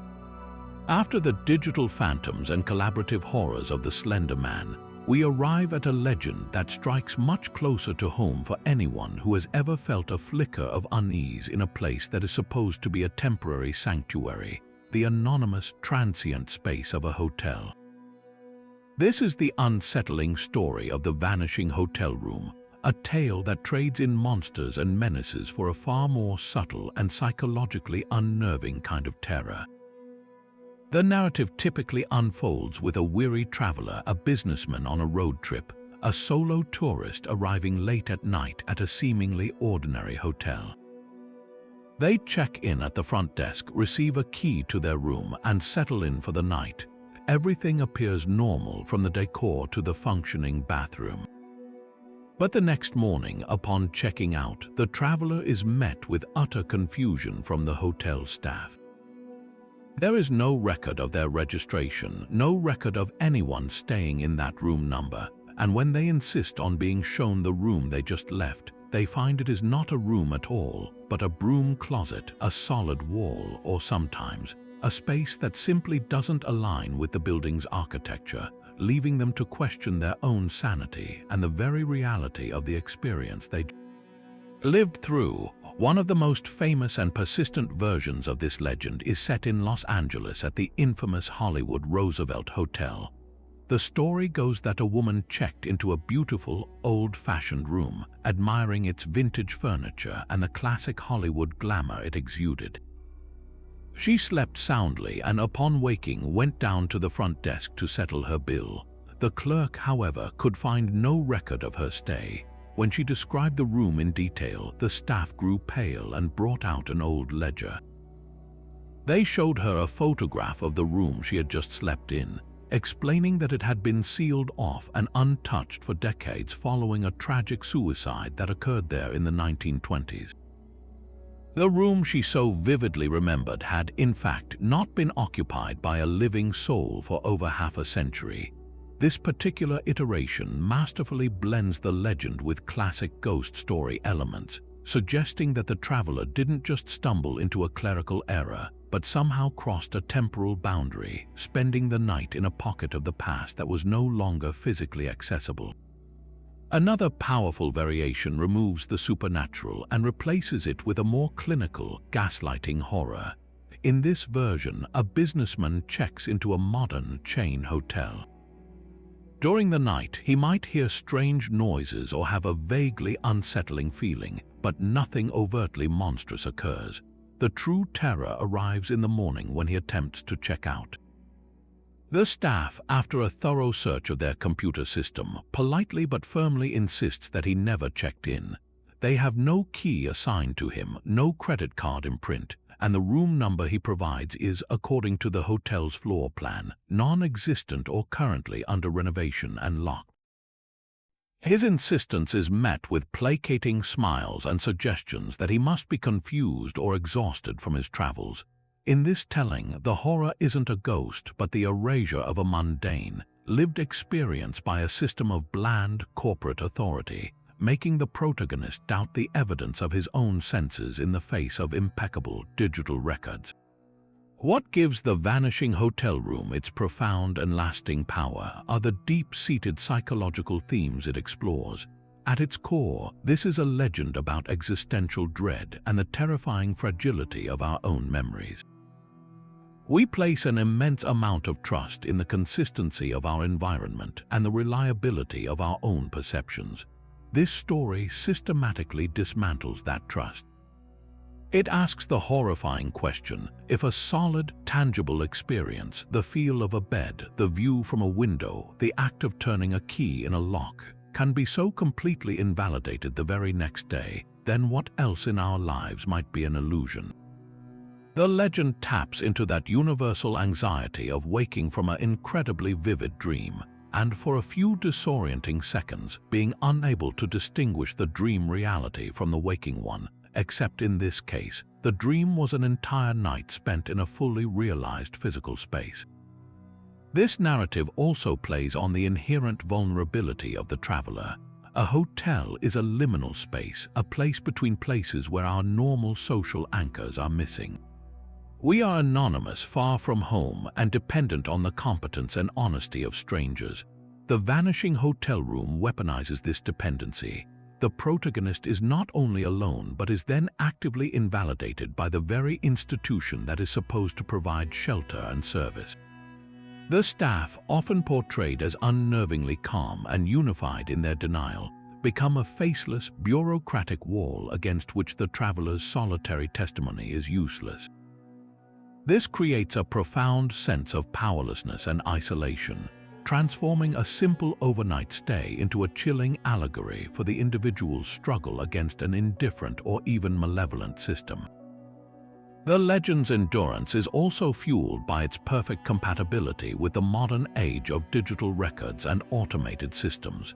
In an era where our existence is increasingly validated by database entries, credit card swipes, and digital confirmations, the idea of a glitch that completely erases our tangible presence is a uniquely modern fear.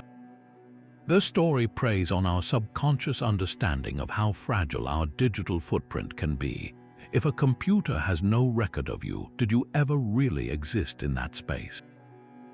This adds a layer of technological paranoia to the older, more supernatural fears, making the legend feel relevant and plausible to contemporary audiences who are intimately familiar with the frustration of a booking error or a system crash, here amplified into a full-blown existential crisis. Ultimately, The Vanishing Hotel Room endures because it is a shapeshifter. It can be a classic ghost story, a tale of slipping through time, or a paranoid thriller about systemic gaslighting. Its central mystery is never solved, and its horror lies in the lack of a clear monster. The antagonist is ambiguity itself, the unsettling possibility that our reality is not as solid as we believe, that our memories are not to be trusted, and that the familiar world around us might, at any moment, simply decide to take back the space we occupy, leaving us standing in a lobby with nothing but a story that no one will ever believe. It begins with a quiet, desperate knock on your car window late at night in a deserted parking lot, or a soft, insistent tapping on your front door long after the sun has set. You peer out, expecting to see a lost neighbor or a stranded motorist, but instead you're met with the chilling sight of 2 or 3 children, pale and solemn, their faces devoid of expression. Their clothing is often nondescript, sometimes oddly out of date, but the true source of the terror, the detail that sends a jolt of primal fear straight to your core, is their eyes. Pools of solid, unreflective, jet black from lid to lid with no iris, no sclera, no life. They speak with a strange, formal cadence, their voices flat and unnervingly mature, and they make a simple yet terrifying request. Please, can you let us in?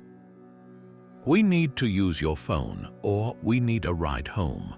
They are the black-eyed children, and their legend represents one of the most uniquely modern and psychologically potent horror archetypes to emerge in the digital age. The origin of this entire phenomenon can be traced with unusual precision to a single source, a landmark moment in the creation of internet-era folklore.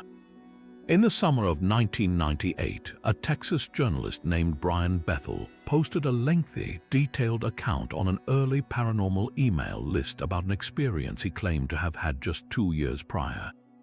He wrote that he was sitting in his car outside a movie theater, writing a check, when 2 young boys approached his window. They asked for a ride to a nearby neighborhood, and despite a wave of overwhelming dread, Bethel engaged with them. He described their waxy, pale skin and their completely black eyes, which seemed to swallow the light. He reported an instinctual, animalistic fear that screamed at him not to let them into his vehicle, a feeling so powerful he refused their request and drove away, shaken to his core.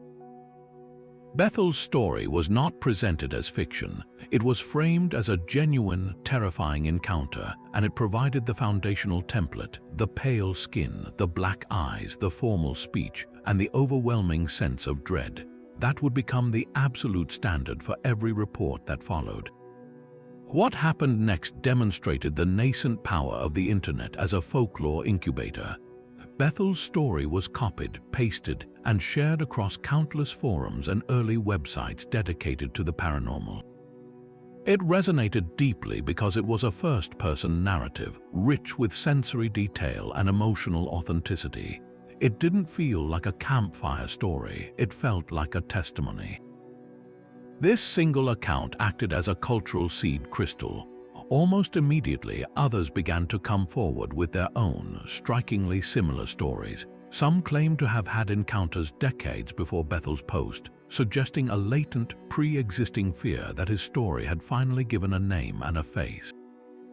Whether these were genuine parallel experiences, false memories influenced by the story, or outright fabrications, the effect was the same. The black-eyed children, or BKs as they became known online, were suddenly a recognized phenomenon with a growing body of evidence and a rapidly expanding community of believers and investigators.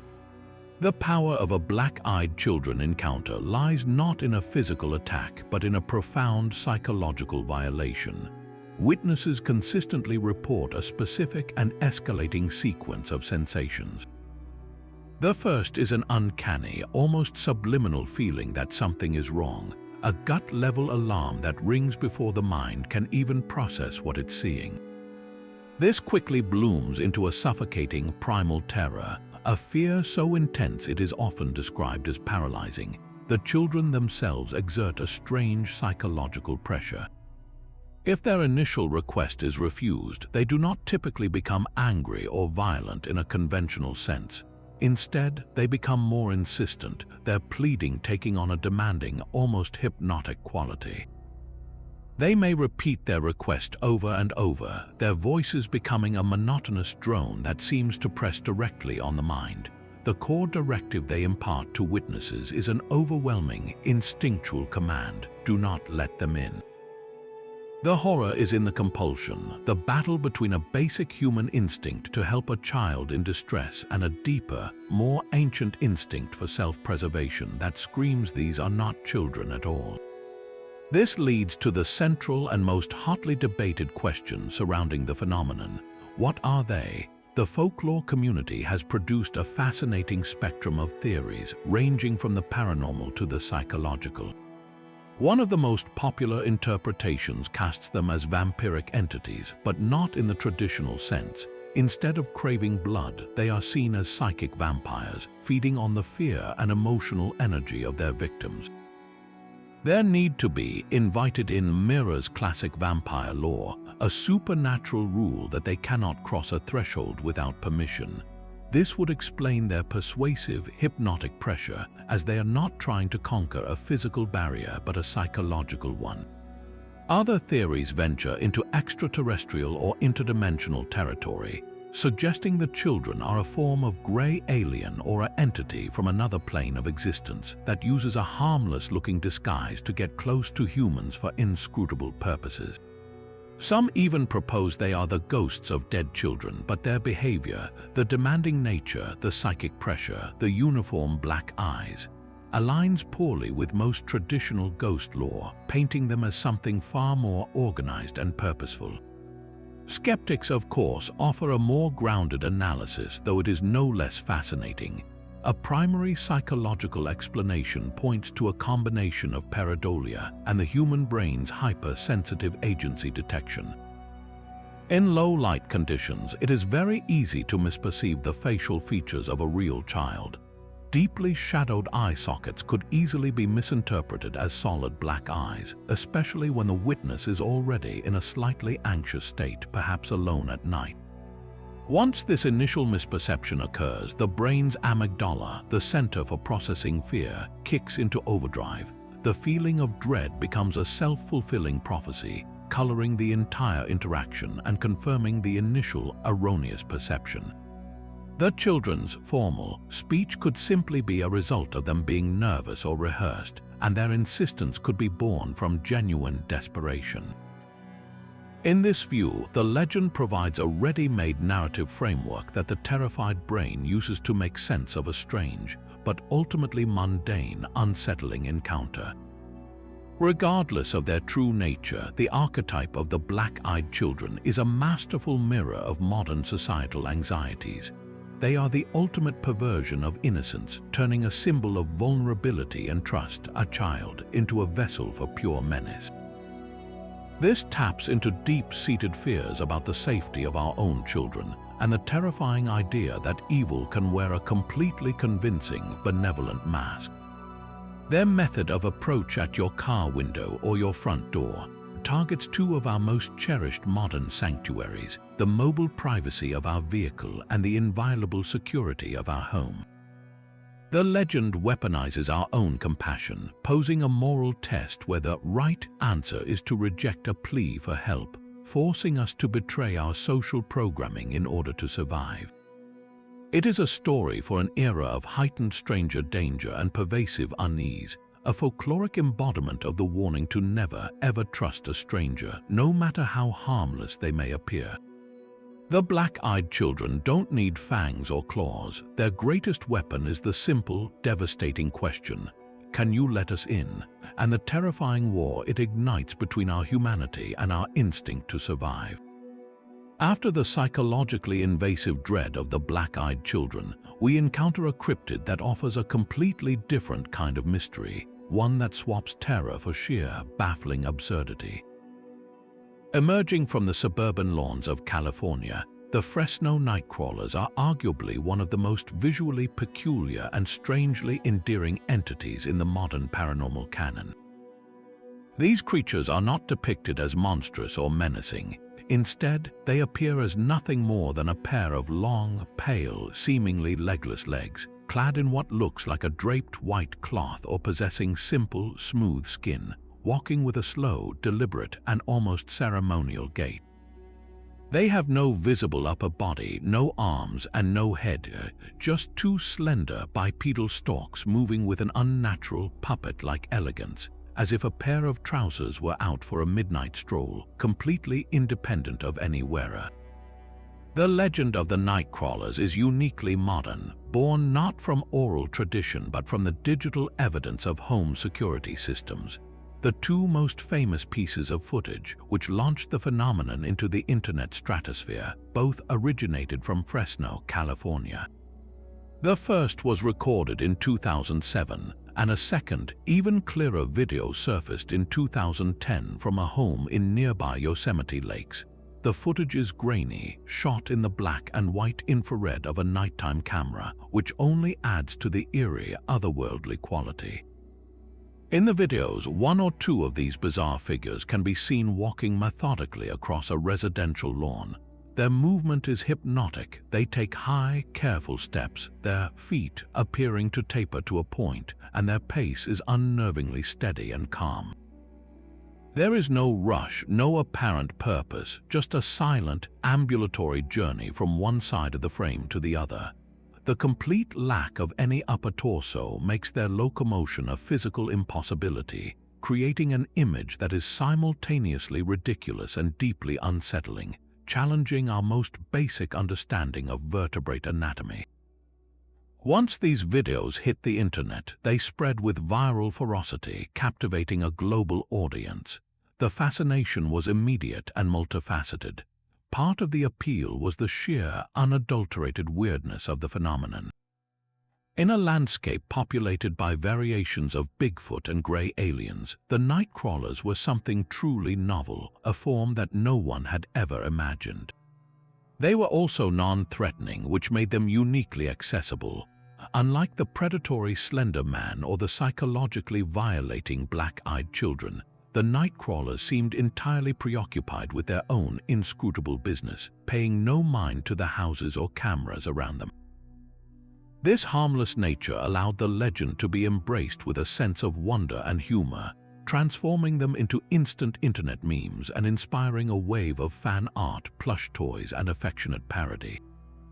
They became the cryptid you wouldn't mind finding in your backyard, a quirky piece of cosmic nonsense rather than a herald of doom, of course. Such a bizarre claim immediately invited intense scrutiny and a host of skeptical explanations. The most prevalent and logical theory is that the videos are an elaborate and clever hoax.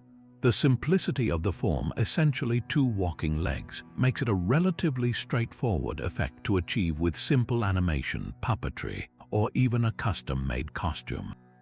Proponents of the hoax theory point out that the videos emerged at a time when digital editing software was becoming widely available, and the creator, who has never come forward, could have been aiming for nothing more than internet fame or to test their special effects skills. The fact that the two most famous videos come from the same general geographic area could simply indicate the work of a single, local prankster with a particular penchant for the peculiar. Beyond deliberate hoaxing, other explanations delve into the realm of misidentification. A compelling natural theory suggests that the footage might actually be capturing a large bird, such as a great egret or a heron, walking with its body obscured by darkness or the limited resolution of the camera. A bird's long, thin legs and the way its body can blend into a dark background could, in a specific set of lighting conditions and from a certain angle, create the illusion of a headless bipedal walker. Another possibility involves a practical joke using props. It's entirely feasible that someone could have created the effect by attaching false legs to the bottom of a dark sheet or using a simple marionette mechanism, walking it across the lawn to deliberately create a mysterious video. These rational debunkings provide a solid, earthly foundation for the mystery, arguing that the simplest explanation is often the correct one. However, the debate is far from one-sided, and believers offer several counterarguments that keep the legend alive. They first point to the unique and consistent gait of the creatures, which does not perfectly mimic the walking pattern of any known animal or bird. The movement is often described as stilted and deliberate, unlike the more fluid motion of a bird or the awkward shuffle of a person in a costume. Furthermore, the apparent height and proportions of the figures, as analyzed from the footage, would require a costume or puppet of significant sophistication to create such a seamless, legless illusion, especially in the 2007 video, which was recorded before such internet hoaxes became a widespread cottage industry. Some researchers have also noted that similar, albeit less clear, sightings of walking pants or white-legged figures have been reported anecdotally for years before the Fresno videos surfaced, suggesting the phenomenon might have a deeper, if obscure, folkloric precedent that the videos merely captured and brought to light. The cultural legacy of the Fresno nightcrawlers demonstrates a fascinating evolution in how modern folklore is consumed and processed. They have been featured on television shows like Fact or Faked, Paranormal Files, where a team attempted, with mixed results, to recreate the footage using various methods. Their simple, iconic shape has made them a permanent fixture in the cryptid zoo, a go-to example of the internet's ability to generate and popularize a new myth almost overnight. What began as a couple of strange home videos has blossomed into a full-fledged legend with its own community of enthusiasts who continue to analyze the original footage, search for new sightings, and debate the various theories with genuine passion. The nightcrawlers prove that in the 21st century, a monster doesn't need to be scary to be memorable. It just needs to be strange enough to capture our collective imagination and make us look twice at the strange shapes moving in the grainy dark of our own backyards. And finally, we arrive at an urban legend so deeply woven into the fabric of American storytelling that it has become its own genre, a narrative shortcut for supernatural horror that has been used so often it feels almost like a cliché. Yet its origins and implications are anything but simple. This is the pervasive trope of the haunted Indian burial ground, the idea that building a home, a hotel, or any structure upon a desecrated Native American gravesite invites a relentless and malevolent curse upon the inhabitants. The formula is familiar. A white family moves into their dream home, only to be besieged by increasingly violent paranormal activity. And the shocking revelation from a paranormal expert or a wise local is always the same: you have built on sacred land and the spirits are angry. While it may seem like just a plot device, this concept is a powerful piece of American folklore in its own right, one that speaks volumes about colonial history, cultural appropriation, and the very land upon which the nation was built. The roots of this trope are not found in ancient Native American belief systems, but in the anxieties and guilt of the European settlers who displaced them. As colonists pushed westward, they frequently encountered burial mounds and other sacred sites, which they often desecrated out of disregard, curiosity, or a deliberate effort to erase the indigenous presence from the land. This violent history created a deep-seated, subconscious unease, a fear of retribution from the people who had been wronged. The Indian burial ground curse became a folkloric manifestation of this guilt, a way for the settler culture to project its own fears of being dispossessed onto the very people they had displaced. It transformed a history of genocide and land theft into a supernatural narrative where the original inhabitants could only seek justice as ghosts, their power confined to haunting the homes of the invaders rather than reclaiming their stolen territory. This allowed the haunting to become a personal, domestic terror for the white family, rather than a confrontation with an ongoing historical crime. The trope was absolutely cemented into the modern American psyche by its blockbuster appearances in two of the most iconic horror films of all time. Although not explicitly stated in the film itself, Stephen King's novel The Shining makes it clear that the Overlook Hotel is built on a Native American burial ground, and the film's director, Stanley Kubrick, filled the set with Navajo and Apache designs, visually reinforcing the idea that the hotel's evil is born from this foundational desecration. The malevolent force within the Overlook is deeply tied to the land itself, an ancient presence that predates the building and feeds on the darkness of its inhabitants. Just a year later, in 1982, the film Poltergeist made the trope explicit and central to its plot. The real estate developers of the Custer Verde subdivision have literally bulldozed a cemetery, merely moving the headstones but leaving the bodies, the souls, in the ground. The film's climax features the medium Tangina Barons delivering the iconic explanation, "You only moved the headstones, you only moved the headstones."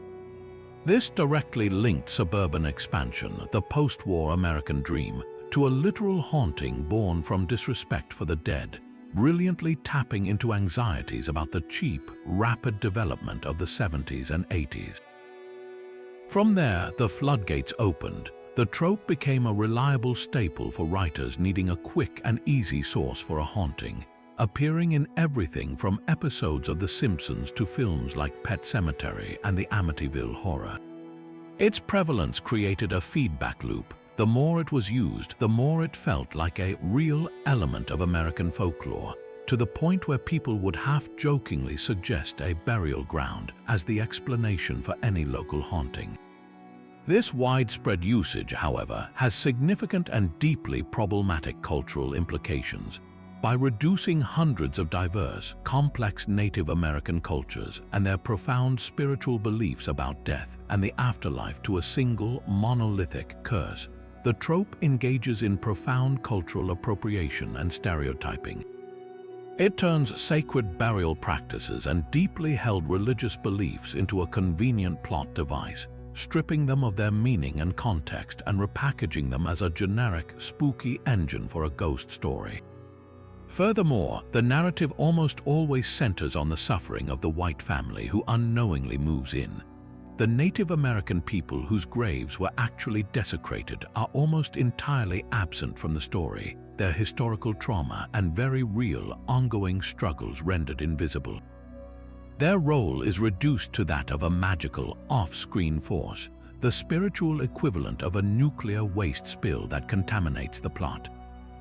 This framing allows the audience to sympathize with the white protagonists as victims of a curse they didn't understand, subtly absolving them, and by extension the audience, of any responsibility for the historical actions that created the situation in the first place. The haunting becomes a tragic accident of poor real estate location, rather than a direct consequence of colonial violence. In recent years, there has been a growing critical re-evaluation of this trope, led by indigenous writers and filmmakers who are reclaiming the narrative. They point out that the real horror is not the fictional curse, but the very real and ongoing desecration of burial sites for development and resource extraction, a contemporary reality that rarely receives the same dramatic attention. Some modern horror works are beginning to subvert the trope, telling stories from an indigenous perspective where the spirits are not malevolent forces to be expelled, but ancestors to be respected, and where the true monsters are the living who continue to exploit the land and its people. This shift is crucial as it moves the conversation away from a cheap scare and toward a more nuanced and truthful engagement with America's past and present. The enduring power of the haunted Indian burial ground story, then, lies not in its effectiveness as a horror device, but in its function as a cultural barometer. It is a ghost story born from a national guilty conscience, a fictional curse that points directly to a very real and unhealed historical wound, reminding us that some legends persist because the truths they distort are too painful to look at directly. That concludes our journey through 33 of the weirdest, most chilling, and utterly baffling tales in the American imagination. We've traveled from lonely highways haunted by vanishing phantoms to the deepest woods, where creatures like the Mothman and the Dogman defy explanation. We've explored the vulnerabilities of our own homes with babysitters menaced by calls from within. And we've ventured into the digital frontier where monsters like the Slender Man are born from our collective creativity. We've seen curses tied to presidents and phantom numbers that haunted the social security system, proving that the source of our fear can be as bureaucratic as it is supernatural. From the calculated hoax of the Hodag to the sinister persistence of the black-eyed children, this collection represents an astonishingly diverse tapestry of American unease, a folklore that is as varied and vast as the country itself. What is it about these stories that gives them such an unshakable grip on our national consciousness? They are more than just spooky campfire tales. They are a fundamental part of our cultural psychology. These legends persist because they are powerful narrative vessels for our deepest, most unspoken anxieties. The Phantom Hitchhiker allows us to explore grief and the hope for an afterlife. The hook-handed man and the killer in the backseat serve as stark, terrifying cautionary tales for teenagers testing their independence. The story of the Candyman forces a confrontation with a history of racial violence, while the haunted Indian burial ground trope, however problematic, points to a deep-seated, subconscious guilt over the land we occupy. The kidney heist and the phantom social security number tap into our modern fears of commodification and losing our identity in a vast, impersonal system. Every single legend, no matter how bizarre, is ultimately a story about us, our fears of death, the unknown, the stranger, and the consequences of our own actions. This enduring power is also a testament to the way these stories are told and retold, evolving with the technology of the era. They began as oral traditions, whispered from one generation to the next on porches and in bunkhouses. They were supercharged by newspapers and radio, which could spread a panic like the Phantom Clowns or a sensation like the Jersey Devil across the entire nation in a matter of days. Television and film then gave them a visual language, cementing the image of the Bell Witch or the Candyman in our minds forever. And now, in the digital age, the internet has become the ultimate folklore machine, allowing for the collaborative creation of a monster like the Slender Man and the viral, global spread of phenomena like the Fresno Nightcrawlers in a heartbeat. The medium may change, but the human impulse to share a story that sends a chill down the spine remains a constant, connecting us to every storyteller who came before. These 33 tales are just the beginning. Every single state, every quiet town, and every bustling city has its own unique brand of strangeness waiting in the shadows. The true life of these legends is in the local stories, the ones passed down at your own high school or the strange landmark on the edge of your own hometown. That creepy, abandoned house at the end of your street has a story. The old railroad bridge on the outskirts of town has a legend attached to it. Folklore is not a relic of the past, it is a living, breathing entity, constantly being written by the experiences and imaginations of everyday people. The collective weirdness of America is a bottomless well, and we have only just dipped our bucket, so now we want to hear from you. What is the weirdest urban legend from your part of the country? Is there a local bridge haunted by a ghost, a stretch of road known for bizarre lights, or a town myth about a hidden creature in the woods? The comment section below is the perfect place to share your own piece of American folklore. Tell us your story, because the next great legend is out there, waiting for someone to give it a name. If you've enjoyed this tour through the shadowy corners of the American imagination, make sure to subscribe and hit the notification bell. Our channel is dedicated to unraveling the world's greatest mysteries, uncovering lost history, and exploring everything bizarre and unexplained. The world is far stranger than it seems, and we're just getting started.